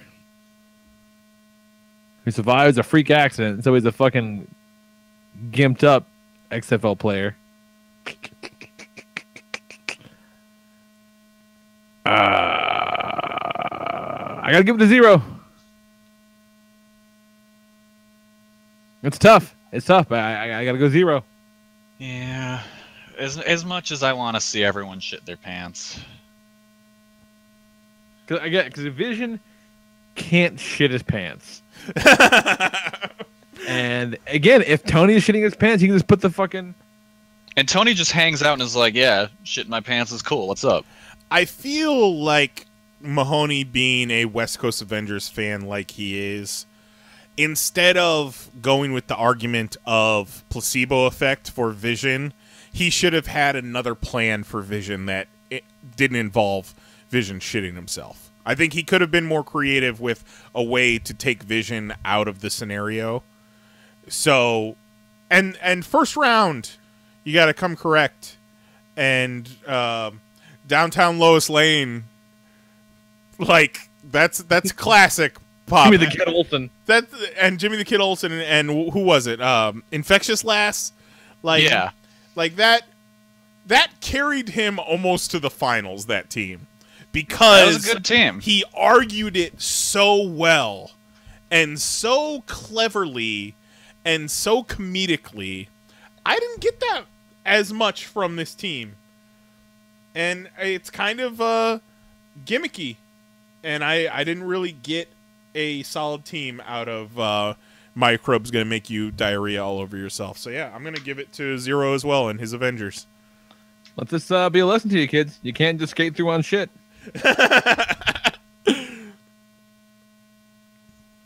All right. Yeah, there you go. All right. Kelly, any differing opinions, or is it a fucking grand slam? Nah, it's a grand slam, as disappointed right, as I am to say. All right, so 0 moves on to round 2, where he will face either Jose or Travis Fowler. We will find out the results of that next time, or, the time after that. I don't know. It's unclear what's going to happen exactly.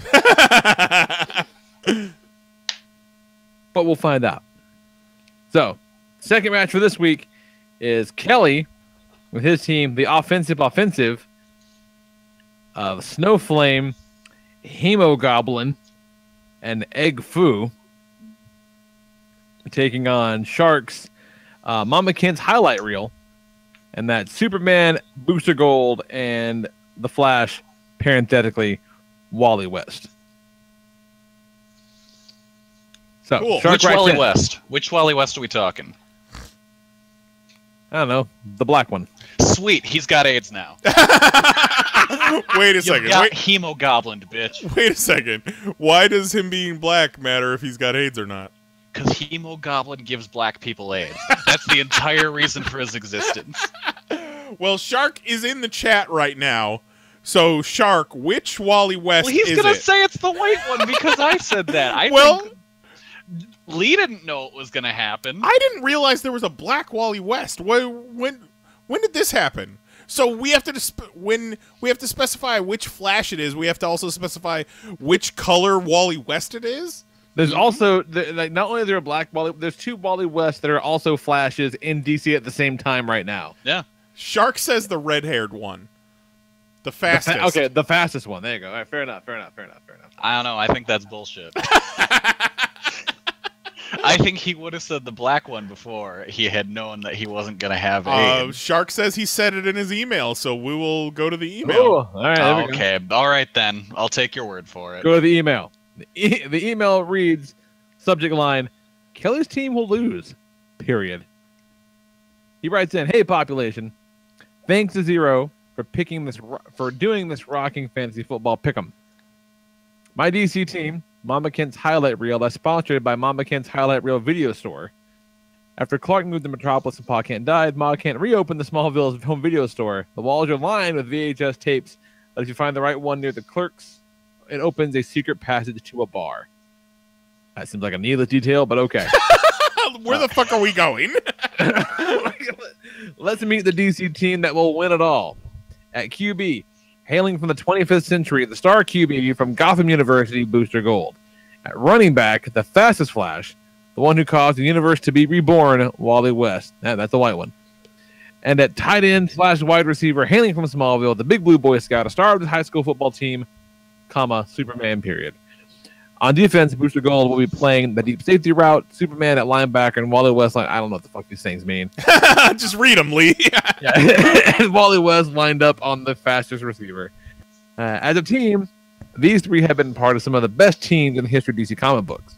Booster and Superman have played football before and understand the importance of teamwork. Superman will allow Booster to call plays on offense, and Booster will allow Superman to call plays on defense. On offense, Booster Gold with a star QB. Oh, quarterback. Yes. He can read defenses and knows where the holes will be, no matter who's playing. Booster can use his goblins to help launch the ball a bit further down the field as needed. His goggles allow him targeting and threat recognition ability. He's Tom Brady on the field with upgrades. His power suit will allow him to shed tackles and absorb hits as needed. That's solid. Superman, a former football player, knows the game. He can be an unstoppable tight end in the game. I don't know what that means. He just has to move 5 to 10 yards and have Booster throw him a short, high pass, and Superman will get to it. His flight and speed make him tough to catch up to on the field, and if he has to run a longer route, he can. He can push the opposing team back a few yards as he's running. Wally West, a speedster, fast. Give him the ball, and he's Barry Sanders, but faster. Put Superman blocking the way for Flash, and he's going to give you more than 10 yards per carry. He can close 100 yards in the blink of an eye. If he needs to, he can create a whirlwind with his arm, which acts as a stiff arm, pushing the defender down. On defense, Booster Gold uses goggles for tracking again. If any ball is thrown up and deep, he can use the goggles to find the trajectory. Use his suit to jump, fly, and intercept it before it comes down. His suit also allows him to hit with some extra power for any wide receivers trying to catch the ball. Superman at linebacker will stop most running backs and wide receivers going over the middle. His super speed and flight will allow him to swap balls down. His strength causes him to run blah, blah, blah, blah, blah, blah, blah. If you blitz Superman, shit goes bad. Okay, it's more about being fast. There we go. Okay. And then he writes in Kelly's team. Snowflame, Hemogoblin, and Egg Boo. God damn it, Kelly. Snowflame gets his powers from cocaine. Yeah, it's his god. If we were following the football rules, he'd be suspended for this offense. He wouldn't even get on the field. If for some reason he does get on the field, a single football player that isn't fucked up on cocaine. Only. If for some reason he does get on the field, because he stays clean, he would have no powers. He'd be human playing against superpowered people. He wouldn't stand a chance. Let's say we allow him to ingest cocaine by accident. The flames would melt the ball and be ejected for cheating again. Even then, Superman could tackle him and blow his flames out. Hemogoblin tackling a man high as fuck on cocaine. Good luck. I've seen it on Cops a bunch of times. Hemogoblin is a vampire. If this game takes place on a field, he won't be able to play. He'll be holding an umbrella keeping out the sunlight. If for some reason we play at night or in a dome, let's look at his power set. Enhanced hearing, vision, and smell. Sounds like the same set of powers Booster Gold and Superman have. He won't get hurt, which is fine. But he needs the human blood to keep his stamina up. So either he's on the sidelines killing ball boys like a little league team eating oranges, or he's going to tire out. He's by a player, or he's ejected. His psychokinesis ability only works on his team. If he were to try and control my team, it's a penalty. He can then transform into a bat, which is great. The football would crush him. Egg food's a giant egg. He's he would be injured on the first play. He was cracked open and defeated by Wonder Woman using her bracelets in a dance. Imagine Superman hitting him on the field. Humpty Dumpty for sure. Hemogoblin could only be a real threat, and even then, he's not much compared to the other three. Flash would stay on him and one-on-one let the others pick off the cocaine-addicted addict, going through withdrawal at the scrambled eggs at the 50-yard line. Question isn't, does Mamakin's highlight reel win? But the question is, by how much do they win? You guys are great. Thanks, Matt. Goddamn, that is well thought out and super elaborate and boring as fuck when you start talking about football. But I appreciate it because somebody out there knows what the words I was saying mean. So I think that's great. I followed it. Oh, yeah, I'm sure you did. Yeah. John in the chat says that cocaine is part of Snowflame's power set / equipment. 100%. Ha ha! It is. Yeah. No, like by that logic, I think he absolutely does a line before the game. Okay, sure. I want to clarify something too. We had the discussion last week about Professor X and his telepathy, and the sticking point we were arguing on is whether or not he can see the other team's plays, and we decided that that's cheating. But I don't think that we decided that being able to control the other team with your telepathy is against the rules. But either looking into their minds or looking at their plays would be considered cheating. What do you guys think? And I kind of said on Facebook when it kind of came up that I feel like mind control is kind of like, because if we allow straight the fuck up mind control, then whatever team has a powerful psychic wins the whole fucking tournament. Because you'd be like, hey guys, don't move. And then like nobody moves. But by that logic, you know, and again, it's all fucking contrivances and conveniences because, you know, it's not like Professor X being on the X-Men means Professor X never gets fucked up. He gets fucked up all the time. Sure. So it's all just whatever the story serves is what kind of happens. But I would say all-out mind control is bullshit. Yeah, no, I don't agree with it. All right. So, Kelly, your retort? So I got this in the bag because my team has clearly been underestimated and will catch everyone off guard as such. Egg Foo, that ain't just an egg. He's a fucking genius. Hangs out on an island of geniuses in the DCU. The Science Squad, mind you. So is that a veritable squad of scientists? Yeah. So he's coming up with all sorts of plans. Getting ready for all the football games. And Now, he's big as fuck. Before we go too deep, can you explain to everyone listening your thesis behind picking your team? Oh, I picked offensive DC characters. And Egg Foo is offensive because he's racist Chinese? Yeah. And Hemogoblin gives black people AIDS? Yeah. And Snowflame is what? Cocaine? Yeah, he's not really offensive, but his cocaine is his god. He was one of the era. He and Hemogoblin, I believe, were in back-to-back issues of the New Guardians, which was DC's book to deal with the issues of the time. Ah, cocaine is my god. I love it. Okay, continue. And also, Egg Foo has all sorts of cybernetic enhancements, so he's able to run around on crazy spider legs. I'm about to say he's like Doc Ock legs. Yeah. So there's that. So he's a genius. So he's coming up with all sorts of plans that dumb as fuck Superman and dumb as fuck Booster Gold and faster than his own good Flash can deal with. Meanwhile, Hemogoblin is sucking off all of the people in the crowd to get all the power that he can and make him invulnerable and heal from any hits that he gets from sucking off Superman. everyone in the crowd. You know what? While he's doing it, AIDS. Okay. Everyone's got AIDS now. Okay. Well, Magic Johnson got HIV in 1991. So That's true. And then Just That doesn't mean if you got AIDS now, you'd be super chill about it, though. Yeah, but like, if Hemogoblin gave Superman AIDS before the game, like, that doesn't mean it's necessarily going to affect his play. No, but I don't it'll know. affect his mental state. I'm about to say, until the guy has got AIDS. All right, now go play ball. Yeah, you think Booster Gold's gonna be like, yeah, I'll go play football? Like, he's gonna be all just racked with guilt. He's just gonna be like, oh man, my dick's poison now. Look, I can't do anything with this. Skeets, I can't put it in you anymore. I can't Skeets. Yeah. Oh boy.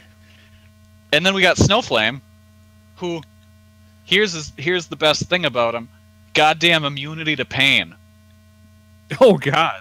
So fucking Superman can plow into him all he wants. It ain't gonna mean shit, because he's just gonna get back up. And meanwhile, he's got the cocaine touch.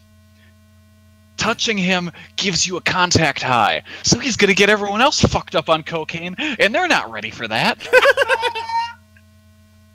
You think Superman is ready to be all fucked up on cocaine? Yeah, but can Superman get drunk? That I don't know. If he can't get But drunk, this is magic cocaine powers.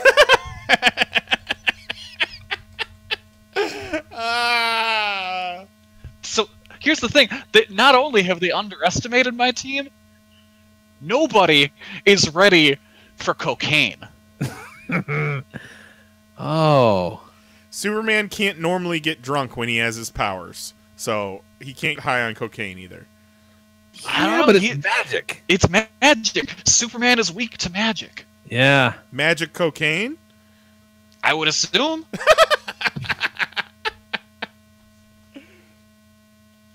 Damn. That's actually kind of tough. This whole team is fucked up thinking about, oh man, I've got AIDS. Oh fuck, I'm so high on cocaine. How are they gonna play football when they're like that? Oh, Hemogoblin, by the way, looks like a fucking nightmare. Yeah, because he's full of AIDS. Huh. Oh, I tried to Google Hemogoblin and instead Googled hemoglobin. It's an easy mistake to make. Did you mean hemoglobin? Globin? Okay. And then so while everyone's all fucked up and in like cradling just in the middle of the field, you've got Egg Foo rocketing off fucking passes to to Snowflame, who's just running it down the field because he's so high, he's gonna go super fast. No. I just Google image searched Egg Foo. Superhuman speed, part of Snowflame's powers. Yeah. And the other team has the Flash. Oh, God. But Egg Foo's got countermeasures for that. You know what? Fuck it. I'll give it to Kelly. Oh my God. No, I can't. I cannot. I have to give it to Shark because his team is fucking solid. Well, I give it to Kelly. Kelly's team is kind of a joke team. He fought well, fought from behind for most of it, but you got Superman, Booster Gold, Flash. Shark's detailed game plan wins it more than anything. Really? But the detailed game plan totally underestimated everyone on my team. Yeah, the detailed game plan did not account for Superman and Booster Gold being high on that cocaine. Yeah. Well, and it also said, Snowflame's just a regular dude. They came into this not thinking anything of him. They didn't know the cocaine god, cocaine is his god. They didn't know that the cocaine prophet was going to come in and wreck house and get Booster Gold high as fuck while he's crying about having AIDS. But don't you think Superman, Booster Gold, and Flash are going to come into this game thinking, oh, well, Snowflame's going to try and get me high on cocaine. Apparently they didn't. No, they didn't. Hemogoblin's You're probably just writing that on them. He even said that's not going to happen. They were looking past my team, and they got fucked. I feel like you can look past your team because in the DC universe, You can, and it fucks you up. You get full of AIDS and cocaine. Even if your team gives Superman, Booster Gold, and Flash AIDS and gets them hooked on cocaine, they can still win the game, and then because it's the DC universe, that shit's gonna reboot in a week anyhow, or Superman can fly around the world the opposite way and reverse time, or he's got... I think you're overestimating their ability to cope with AIDS. And something cocaine addiction, let's not forget. Yeah. Hey man, Magic Johnson... Because, like, Superman, he's the Boy Scout, and his mom's in the crowd. It's almost 30 years later. She's in the team name. She's gonna be in there going, oh fuck, my mom just saw me do cocaine. Oh fuck. And then Booster Gold, he's like, oh Booster, you gotta help me. And Booster's like, what can I do? My dick spews poison. And then Flash is trying to calm him down, and Hebo Goblin spits fucking blood in his face. And then he's like, Linda, I can't have sex with Linda anymore. I'm gonna give her AIDS. And then they're all just panicking. Meanwhile, Egg Foo is just using his robot arm to rocket down passes to Snowflame, who... It can't stop him. He's running. He can't feel pain. His legs don't feel anything.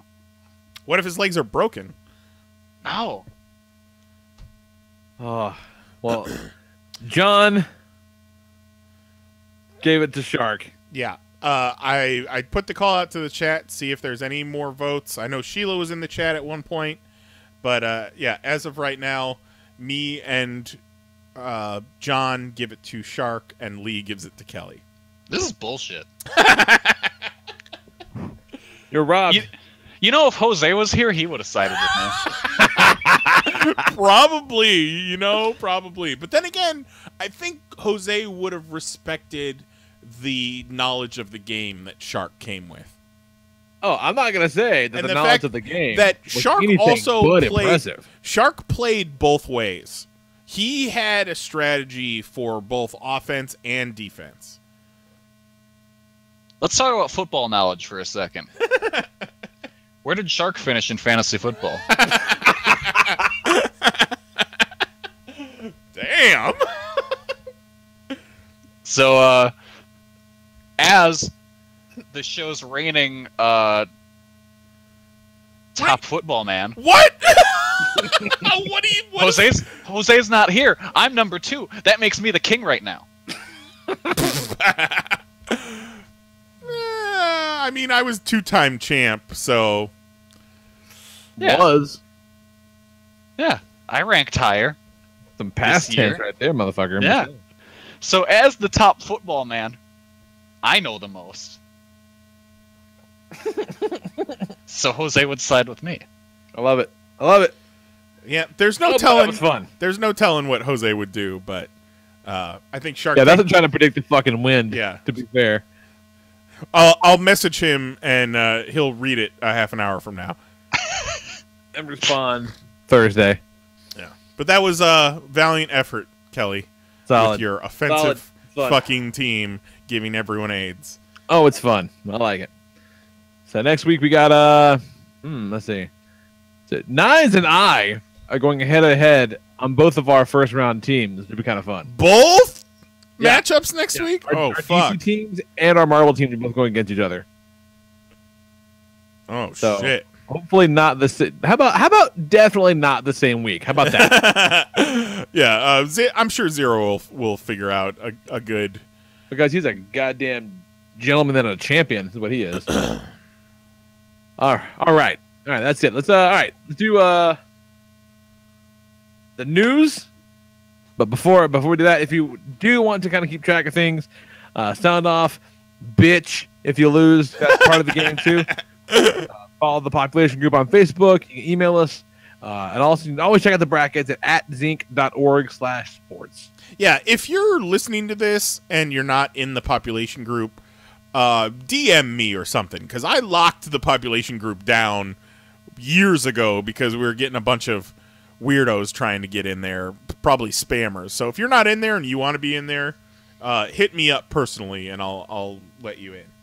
And also express your upsetness with me losing, because we all know I think you could have gone to the goddamn championship. I think you and Mahoney should have a wild card game. A wild card exhibition between Microbe will give you diarrhea and the offensive. I would not be opposed. That's fucking great. Mahoney's gonna be so mad at me. He's gonna be disappointed, but that's okay. He played it. It's a good game. Live. I'll write it and we'll do it live. Fuck it. In 5, 4, 3. This is the Pop Top 6-Pack of News for March 13th, 2018. Fucking thing sucks. Oh shit, in the chat, breaking news. Stephen Hawking died. Whoa. Oh, shit. Damn. That's a bummer. 76. How old? 76 years old. Okay. He's star stuff now. He's back with in space. So it's all good. All right, so news. Black Panther crossed into $1 billion of worldwide box office this week, making T'Challa the first black billionaire since Puff Daddy orchestrated Biggie's murder. God damn it. Two superhero brides said yes to the dress this week, with artwork for Catwoman and Kitty Pryde's wedding dresses debuting online. One thing's for sure, come their wedding night, it's going to be a lot easier for Kitty to get out of hers.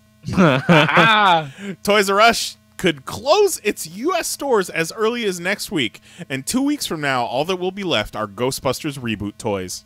DC announced their new imprint Black Label this week, featuring creative teams full of fucking white people. The IDW COO and editor-in-chief of 14 years left the company last week because he must have realized the comics industry is trash. And finally, Kristen Wiig is signed on as Cheetah for Wonder Woman 2. The plot will revolve around Cheetah planning to serve Diana some tainted Mexican food until she diarrheas in the middle of the street. And that is the Pop Top 6-Pack of News for March 13th, 2018. And sounder. Wow. Infotainment.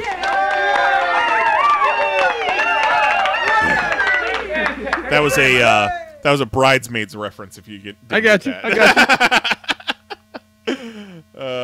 So Black Panther crosses $1 billion. It is, I do believe, it is now the second highest grossing domestic Marvel Cinematic Universe movie right now, behind the first Avengers. That's fucking crazy. But it's I think it's like 100 million behind Avengers, so it might not reach Avengers, but it fucking could.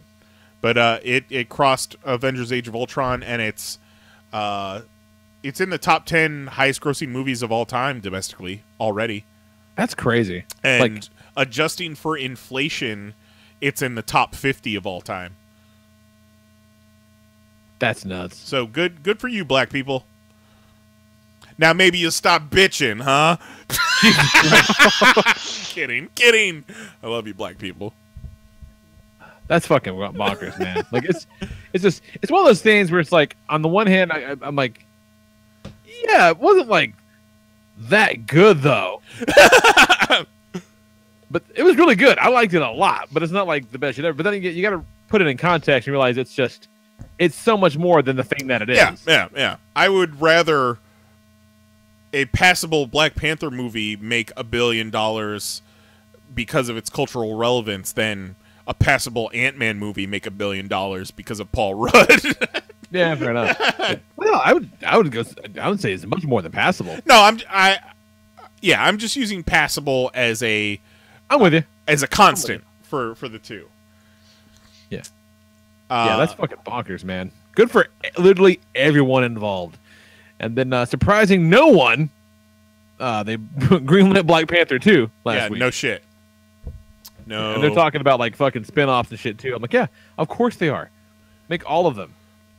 There was a CBR article that was like predicting the next, because they staked out a bunch more release dates for Untitled Marvel films. Right. And CBR was like, all right, we're going to predict these next 7 Marvel movies. And they were like, okay, Avengers 4, Captain America 4, Iron Man 4, Black Panther 2, Thor 4. It's like, okay, good job. really investigating there. Really Right. putting the thinking caps on. Doctor Strange 2. Fucking assholes, all of them. We got wedding dresses for both Catwoman and Kitty Pryde debuted this week. And the first of all, I don't think Kitty Pryde should be wearing white. I think Catwoman got the right idea with half her wedding dress being black. And god damn, that is a fantastic dress. Yeah, the Catwoman dress is pretty dope. The Kitty Pryde dress is literally every comic wedding dress that's ever been drawn ever. The one cover, X-Men Gold number 30, where it's kind of from their point of view, Colossus and Kitty Pryde's point of view, and you're looking out on their wedding guests, right? And it's all superheroes in their fucking costumes. And it's like, come on, you guys! Like, Storm's not going to show up there in her thigh-high boots and cape. Beast is probably going to wear a shirt. That's dumb. Beast wore a shirt to Scott and Jean's wedding. That's all I'm saying. Come on. Not gonna be an asshole about it. Yeah, that's all fine. But yeah, that just the art behind Joelle Jones's Catwoman dress is fucking bonkers. Like, and she even put up some turnarounds, different sketches of like all these different dresses she designed. I'm like, why are you not just doing that? Like, I'll bet a book of that. You should just be designing dresses, lady. Yeah, get the fuck out of this comics bullshit. Like every one of them that she put up, they're all amazing. Yeah, it's fucking bonkers. I love it. But I've been so in for this entire fucking story that they could have done anything. So. But that cover, though, where she's looking, like, the reflection is her in her fucking Catwoman outfit, is such a good image. Yeah, it's pretty cool. The Batman one's kind of weird. The poses don't match. Like, Bruce Wayne looks like he's looking down at his dick, and Batman's not looking down that far. Like, his dick is hanging out of his zipper. Batman's like, hey, XYZ, Bruce. So this Toys R Us thing has really escalated quickly, you guys. Real fast. Yeah. They announced in January they were going to close a bunch of stores. And, in fact, our Toys R Us was supposed to close here locally, the one that you guys went to with us. And that was in a hole. And we drove up there the other day. We drove past the Babies R Us, which had big store closing signs. And we figured, fuck it, let's go to Toys R Us and see if we can get some deals. And we roll up on Toys R Us, and they had a sign on the window said, good news, we're not closing. I was like, God damn it. Like, okay, cool that you're not closing, but now this means there's not going to be any sales. And we walked out of there with nothing, of course. Yeah, I think the original vibe was that the Toys R Us, Babies R Us combo stores were going to be pretty well okay. Because, the baby market is very different than the toy market. Sure. Like, motherfuckers, baby shit, stupid expensive baby stuff will never go out of style for whatever reason. But yeah, as early as Thursday, I'm hearing.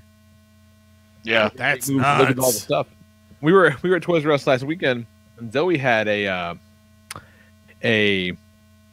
gift card, and she's walking around, and she's like, I don't know what I want to get. I'm like, you might want to get something. Saying.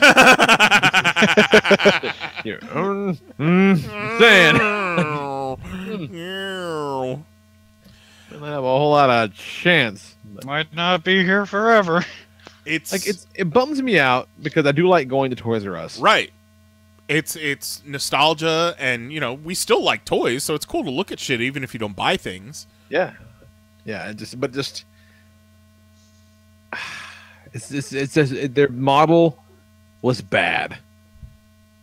Like, the pricing was bad. They couldn't compete. I feel like they went out of their way to make the website shitty and stocked poorly. Like, oh, their website's awful. Like, ToysRUs.com should never be out of stock of anything that's like current. ToysRUs.com should be rivaling Amazon. Yes.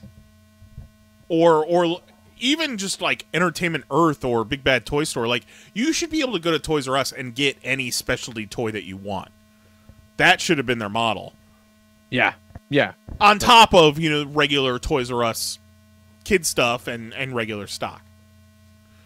They've only in recent years started doing that Toy Vault aisle with all the kind of collector stuff. And that stuff is like generally stuff that it's hard to get other places. Right. And that's the thing that I'm reading that's like, that's going to be tough. That one of the things I read this week said that they still sell a lot of toys. Like Toys R Us accounts for something like 25% of the toy market. Jeez. Like it's this is really gonna hurt a company like NECA. Yeah, because you can't get NECA at Target, you can't get NECA at Walmart, you can get it at fucking GameStop or a comic shop. Like, not yet, at least. Right. So that's the thing. Like either they're gonna have to get into the big box stores, or fade away. Like the one estimate that I read, that I think was a Forbes article, was like, yeah, they still sell 25% of the toy market, and yes, other retailers will absorb some of that. But projections as high as 10 to 15% of those sales are just going to fucking vanish. You're going to see more and more of these collector subscription services, I feel. Like, where it's essentially Kickstarters for these name companies in order to get toys made. Like, what is it? The Hasbro Labs is doing that Jabba's sail barge, or Matty Collector was doing the Masters of the Universe, shit like that. They're not just going to make toys and put them on shelves, which is a shame. And it's going to make them more expensive, too. They're already expensive. Yeah, they're not, Yeah, and it's like, toys aren't selling to kids anymore. No. It's the same. It's pretty bad when, like, I follow the Toy Association on Twitter now, and seeing Steve, our dude Steve from the Toy Association, tweeting out like, "Hey, everybody chill. We got a bunch of documents on our website. If you need to know what's going on with Toys R Us, go to our website, check it out." It's like at this stage of the game, it doesn't seem like it's all going to blow over either. No. I don't think it is. It went from 0 to 60 in a nanosecond. It was looking like, okay, we're going to close a bunch of stores, we're going to restructure, it'll be all right. And then they must have had a shitty Christmas, and then they come out of Christmas and they're like, oh fuck, oh fuck, oh fuck, oh fuck, oh fuck, close them all. What I read too is that there was this buyout. They had this big leverage buyout in 2005, and then the fucking economy crashed in 2008, and they never quite recovered. And that's like, it's just the massive fucking debt, thanks mostly to that buyout that fucked it.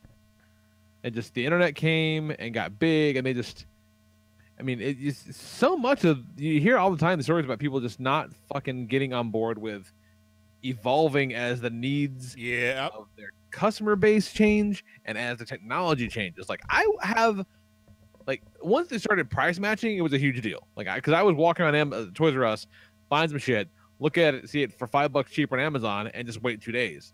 But price matching Amazon, huge, smart move. I buy shit there. But also, like, why don't you just make the prices already what Amazon is? Right. Yeah. Because with the kind of volume they're doing, they probably could. We did a shopping trip to Toys R Us around Christmas and bought a bunch of stuff. But before that, I can't tell you the last toy I bought for myself personally at Toys R Us, but I bought shit at Walmart and Target in the toy aisle a lot. Yeah. And that's and a lot of that, for me at least, comes from, hey, I'm at Walmart, I'm going to look at the toys. Right. Yeah. You have to make a special trip to Toys R Us. Yep. Like last year, for my birthday, we went to Toys R Us just to go, just for that nostalgia, just to look at toys. I didn't necessarily want to buy anything. We didn't buy anything. But it was cool to go to Toys R Us on my birthday. Like, I'm fucking 5 again. But, you know, as someone who loves Toys R Us, I do not give Toys R Us a whole lot of money, which is a damn shame. For me, Toys R Us fell off when they remodeled all their stores. When they changed to, you know, all the aisles kind of going different directions, like everything was sections. Like back in the day when everything was fucking uniform, you walked in the front door and all the aisles were going straight to the back, and the shelves were 17 feet high, filled with action figures. And I shared a picture the other day on my Facebook of a Toys R Us from like 1987. And the shelves are just packed with shit, cool shit. Yeah, when they remodeled their stores was when Toys R Us changed for me, and it has never kind of regained that. Even when I was big back into collecting toys, I barely got any from Toys R Us. It was almost always Target and Walmart or eBay. So the guy at our local Toys R Us says they got a truck coming in Thursday. I'm hoping to scoop up some Transformers at the last minute. Yeah, so that might be the last chance. So we'll see what happens. End of an era, man. End of an era. Okay. All right, what else we got? What's next? What else? We got a happy story? No? Fuck. Oh, the DC Black Label imprint. Yeah, there's some cool shit in here. There is. Yeah. There's some cool shit, and also a Frank Miller Superman book. But really, like, the balls on them to call it Black Label and it to be all white people. It's kind of a weird thing because, like, I feel like DC already does shit like this. Right. They just now put, like, on a special imprint, which is fine. You know, whatever. Yeah, I think it's making it more clear on what these things are, because that's kind of what that Nightwing New Order book is. Yeah, there's that, like, in the Batman White Knight. It confuses people. They don't know. They think it's in continuity, and it's better to just put a big old imprint thing on it that hopefully people will understand. Yeah, I thought the same thing. Like, they just launched Young Animal, last year? Yeah, but that's a different thing, though. Sure. And that's technically in continuity. Ah. But yeah, like, but Kelly Sue, Phil Jimenez, Wonder Woman sounds cool. I'm way on board for a Snyder Capullo Batman thing, whatever the fuck it is. Doesn't matter at all. But that story is apparently... It's not that one. It's a different one. There's some other story that's Batman and Constantine teaming up to solve the murder of the Joker. That's Azzarello and Bermejo. That's it. Yeah. That sounds fucking awesome. Like, just great. Like, it all sounds great until you get to Frank Miller's Superman Year One. Like, Frank Miller and John Romita Jr. Yeah, I don't understand that. Like, for one, we've seen Superman Year One, or like whatever, that origin story 700,000 times. And like, it's not going to be better than Birthright.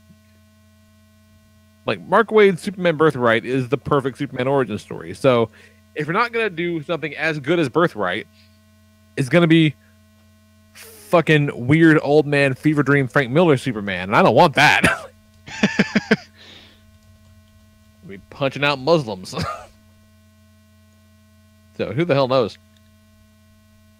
But the rest of it. The thing with the Superman Year One is we'll get to see how much of Dark Knight 3 was Brian Azzarello and how much of it was Frank Miller. Yeah, it's a very because Dark Knight 3 actually ended up to be pretty good. That's a very good point, yeah. So if it's just a complete mess, we know Azzarello kind of handled Dark Knight 3 more than anything. Which I think we all kind of think that anyway. Okay. Yeah. Yeah, good stuff. That all sounds like fun. I'm on board for some of those. Chris Ryle, editor-in-chief and CCO of IDW, left after 14 years. That's fucking nuts. Entirely of his own volition. That's fucking nuts. I mean, I can't imagine doing that gig for that long, so I get it. But yeah, it would drive you insane after some point. Yeah. Yeah, but he was the driving force behind some really, really good shit over there. Like, I mean, he was one of the big guys behind, like, hey, let's really go nuts with these licenses. Yep. You know, like, you know, those great Ghostbusters books. That's because of him. Like, pushing all the pony stuff that people like, and all the Hasbro shit. Like, that's him. It says here, in his letter to staff, Ryle indicated plans to remain involved in the comic book industry, though it's not yet known what his next move may be. Through it all, through the deadline craziness, market fluctuations, assorted business challenges, social media storms, new faces, new projects, and new challenges, it's all served as a constant reminder how lucky I have been to contribute to this industry that I love so much. And I plan to keep making contributions outside these walls. Sexual harassment? I'm just teasing. Hopefully not. Nah, that guy's a sweetheart. I wanted to be a sweetheart at least. Yeah, this guy was only the second editor-in-chief of the company. Huh. Wow. That's crazy. Fucking Godspeed, Chris Ryle. And then last story, this was rumored last week, so I didn't include it in my news last week, but confirmed since our last recording, Kristen Wiig is going to be Cheetah in Wonder Woman 2. Confirmed I hope by she looks real stupid. Confirmed by Patty Jenkins. Man. Like, well, I'm fine with it. Yeah, face value, weird choice, but you know, there have been a lot of weird choices for superhero movies. Fucking Andy Dwyer as Star-Lord? That's no weird. shit, right? She's got to be like a fucking hairy cat lady. If you're not a hairy cat lady, get the fuck out of my face. Like, it's got the... You put Cheetah in a movie, put Cheetah in a movie. Yeah. I want some Thundercats looking shit. Yeah. Like, maybe just for funsies, put on a fucking pantsuit over all of her cat shit. Sure. Yeah, like, but she needs to look like a fucking cat lady. It's been reported that the film's version of the character will be Barbara Ann Minerva, the third iteration, described as a British anthropologist who becomes the avatar of a cheetah god after mistakenly finding her way into an ancient ritual. Great. She better be a fucking cat lady. That's all I'm saying. Yep. Sounds like a meow meow to me. Yeah. Want to fucking put one heel behind her head, just lick her crotch. For, I don't know, what, 6-7 minutes? Yeah, anything else would be kind of gratuitous. I mean, that's a perfect amount of time. Because, like, my cat gets tired after about 5 minutes. But she's a super person, so 6. 6.5 tops. Yeah, that's cool. And that's the news. Other shit can be happening around her. Like some exposition. Yeah, but she should be in the background just going to town, just trying to get nice and clean. It's not sexual. It's about grooming, you guys. Yeah. Obviously. Fuck yeah. Big deal. Wonder Woman 2. You know, the sequel to the good DC movie. Coming soon to a theater near you. The good one. All right, let's talk about comic books real quick. Get the fuck out of here. The problem with comic books is the ink comes off on your hands. Every time you turn the page, you have to wash your hands. Fucking man, the Ghostbusters annual was really cool and a lot of fun. But I dig those Ghostbusters books. It's something like 60-page, big ass book. Very self-contained kind of story where the Busters meet Sam Hain or Samhain, and it's very cool. And ends with Egon opening a bunch of portals and bringing in a bunch of Ghostbusters from the multiverse in to help finish the fight. So you got the Answer the Call ones and the cartoon ones, and even the fucking extreme Ghostbusters show up for a minute to help out. It's like, oh, that's all great. It was just good, and it was all Doc Shaning, is it Shaning? Yeah. Dan Channing and Burnham, so it's all them. And then I think it leads pretty much right into this big 8-part Crossing Over, it's called. I think it comes out tomorrow. So it's all just more Ghostbusters shit. Those IDW Ghostbusters books are fucking magic. So I on the one hand, like, it bums me out that there's not like this regular ongoing anymore, but it kind of makes it more special when it comes out. I support it. Nice. Good stuff. What else? I did go back and I read, based off of Kelly's recommendation, I checked out Lockjaw. from last week. And you know what? It's fucking fun. That was the really book. funny. That was the book you guys were talking about last week with D-Man in it. Yeah. Now, is and D-Man that gay voodoo? Is D-Man Scourge? I've seen the Marvel Legend figure for Scourge. Is that no? D-Man is D-Man. Okay. He's the one that looks like the Daredevil yellow costume with the Wolverine mask on. Yeah. Okay. Yeah. And like I remember a book where it was Daredevil during Bendis' run, where Ben Urich is looking for like Daredevil's missing. It's after the Yakuza kick his ass, and so Murdoch's missing. Ben Urich is looking for him. He has rumors about a guy in a costume in the sewers. Oh fuck, it's gonna be him, but it's not. It's fucking D-Man, like living in a sewer drain, like with a bunch of just bullshit that he's lifted off of people. Like he thinks they're Infinity Gems. Like he's lost his fucking mind. Like it's the saddest shit in the world. And yet this is sadder. like where we find D-Man at the beginning of this is such a fucking bummer. But then he fucking finds shirtless God Kazar at the end, and that's kind of amazing. So we shall see. Although, but I did learn something in this, because I had kind of said for maybe a couple times even on the show that, yeah, Lockjaw is cute, whatever, but you got to fucking remember he used to be a dude that got turned into a dog. That's what I had always thought too. I always thought that. If this is a retcon. Maybe, because like this, the kind of recap page says Lockjaw was the result of inhuman experiments on canines. So the idea being like he leaves Adelan to go find like his puppy family, his real dog family.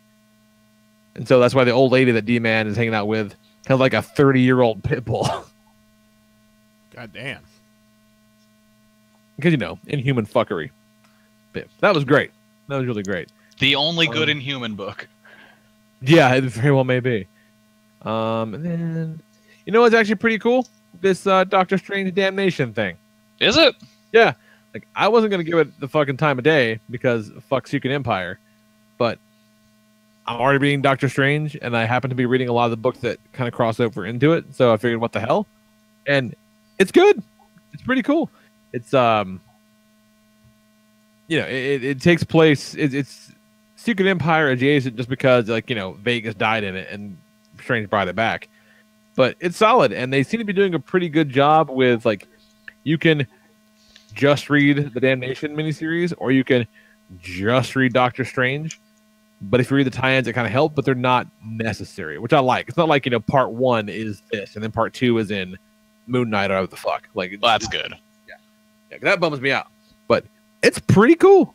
I kind of dig it.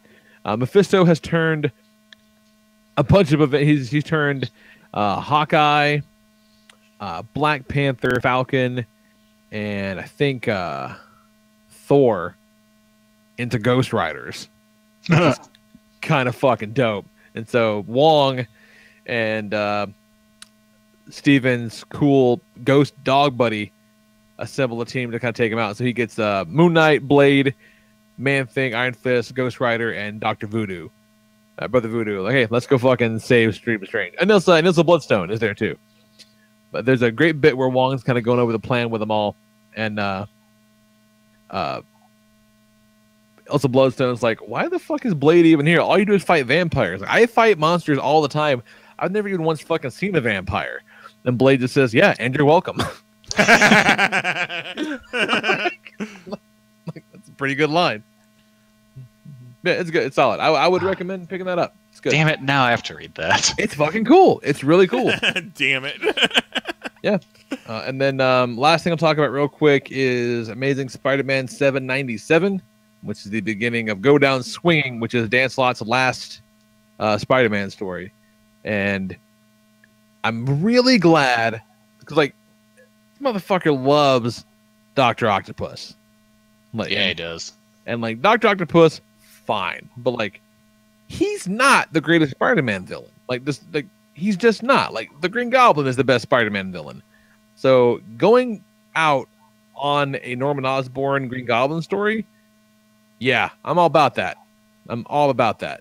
And then he gets back the knowledge that Peter Parker is Spider-Man as well in this one. So the fucking game is elevated next level. I'm super into it, and it looks amazing.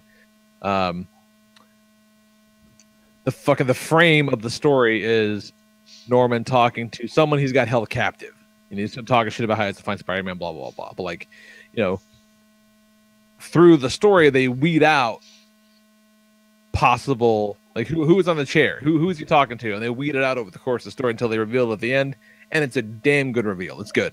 So yes, please, more of this, and I want something bad to happen to somebody. I don't know who. Maybe he'll kill himself. I'll feel your itch again. I don't know, but there needs to be some stakes, some consequences. It needs to be a meaningful ending. That's all I got. What you got, Kelly? The first issue of Gideon's Falls came out this week. I haven't read it yet, but I got it. It is very good. Really? All right. Yeah. It's done by Jeff Lemire and Andrea Sorrentino. You got me on that team. That's why I picked it up. That team. Exactly. It very much is paced like a TV drama. So it feels like it would easily fit in as something like that, but it's still very much a comic that, you know how Sorrentino has his insane page layouts? You get more of that. I like it. Yeah, since you haven't read it, I won't say much, but it is very good. We'll talk about it more next week then. Right on. What else? I'm trying to think of what else came out last week that I liked. Last week the Big Jack Kirby Commandy Omnibus was released. So that 800 some odd page monster. Jesus. Started reading it. It's all 40 issues that Kirby did on Commandy. I'm through the first 10. Really good so far. It's nice that it's like, it is a DC book, but it doesn't really tie into anything else. Like, it's kind of just off on its own little thing. I know that Commandy exists. That's kind of it. Yeah, so what happens in Commandy is that there's some sort of great disaster. They never really go into it, what it was.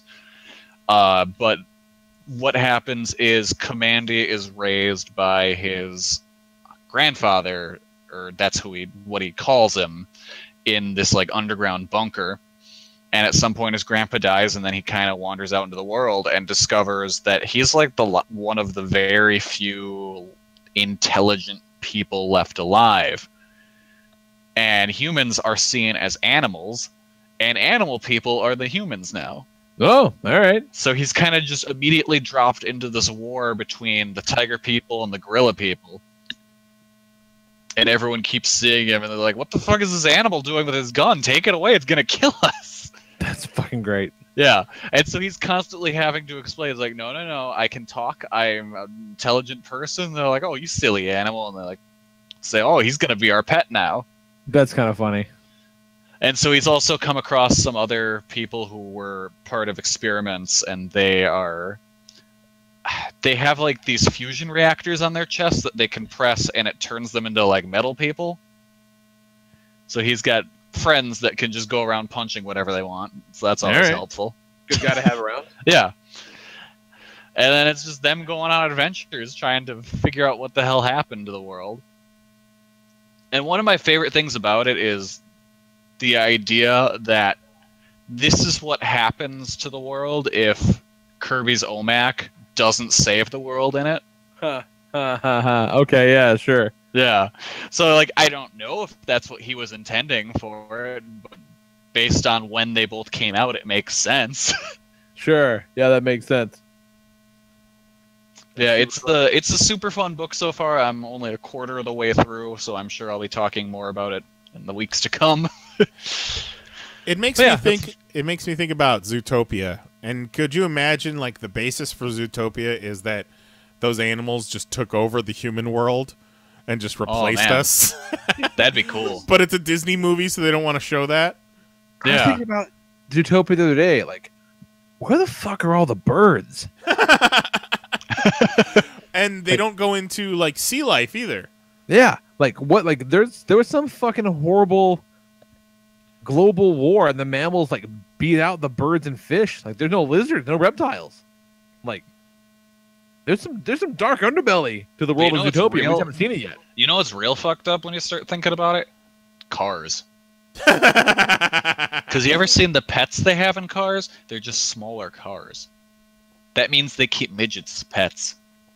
That's fucked up. Yeah, I watched part of Cars 2 for the first time with Jax of the weekend. Halfway through it, I think. And like, the world of Cars, I'm like, who built this shit? No one's got thumbs. Like, Mahoney Mahoney swears by Cars 2 because he says it's a great James Bond movie. You know what? Like, once you get past like my weird hang-ups with the Cars world, yeah. Yeah, it's not bad. Like, if you just pretend that they're not fucking cars, then sure, yeah. All I can see now is Mater gets stuck in like one of those fancy Japanese toilets, and it's kind of hilarious. Whenever I think of Cars, all I think of is that YouTube video where Lightning McQueen goes, "I fucked your mom, shit lips." That's all I can think of now. Wow. Oh, wow. Wow. I fucked your mom, shit lips. Wow. What is that from? Didn't I show you guys that in I don't know. New York? All right, well, just look up, go on YouTube and type in Lightning McQueen fucked my mom. And it's like a 10-second video.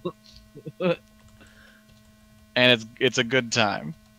I will play it right now. I'll do that in moments. Yes, in moments. Lightning McQueen fucked my mom. Hey man, what's wrong? Lightning McQueen fucked my mom. Oh, come on, you know better. Lightning McQueen isn't real. Jeff, you're sweating really bad. I fucked your mom, shit lips. What the fuck? So that's all I can think of when people talk about the film Cars. Yeah, just fucking all right. Lightning McQueen just hiding behind a tree, staring at a sad guy sitting on a bench. Fuck your mom, shit lips. Oh god, it's fucked up. What, you got anything nice? No, nothing from me.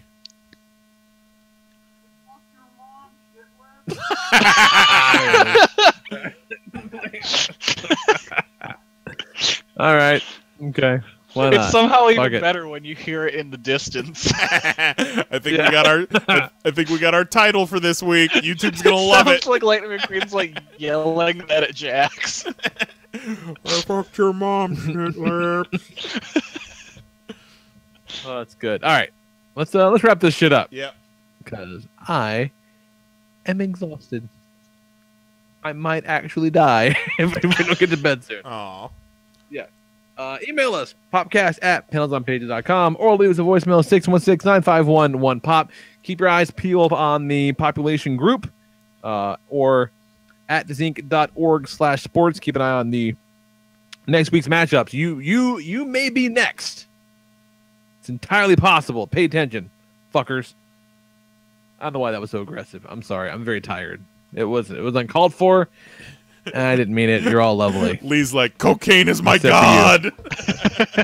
The cocaine god. Yeah, that's it. That's the show. We'll be back next week at 10 p.m. Eastern, 9 p.m. Central at youtube.com/panelsonpages. For Kelly Harris and Jason Eyes, I'm the Lord Reverend Lee Rodriguez, and we love you fuckers. Night. Bye.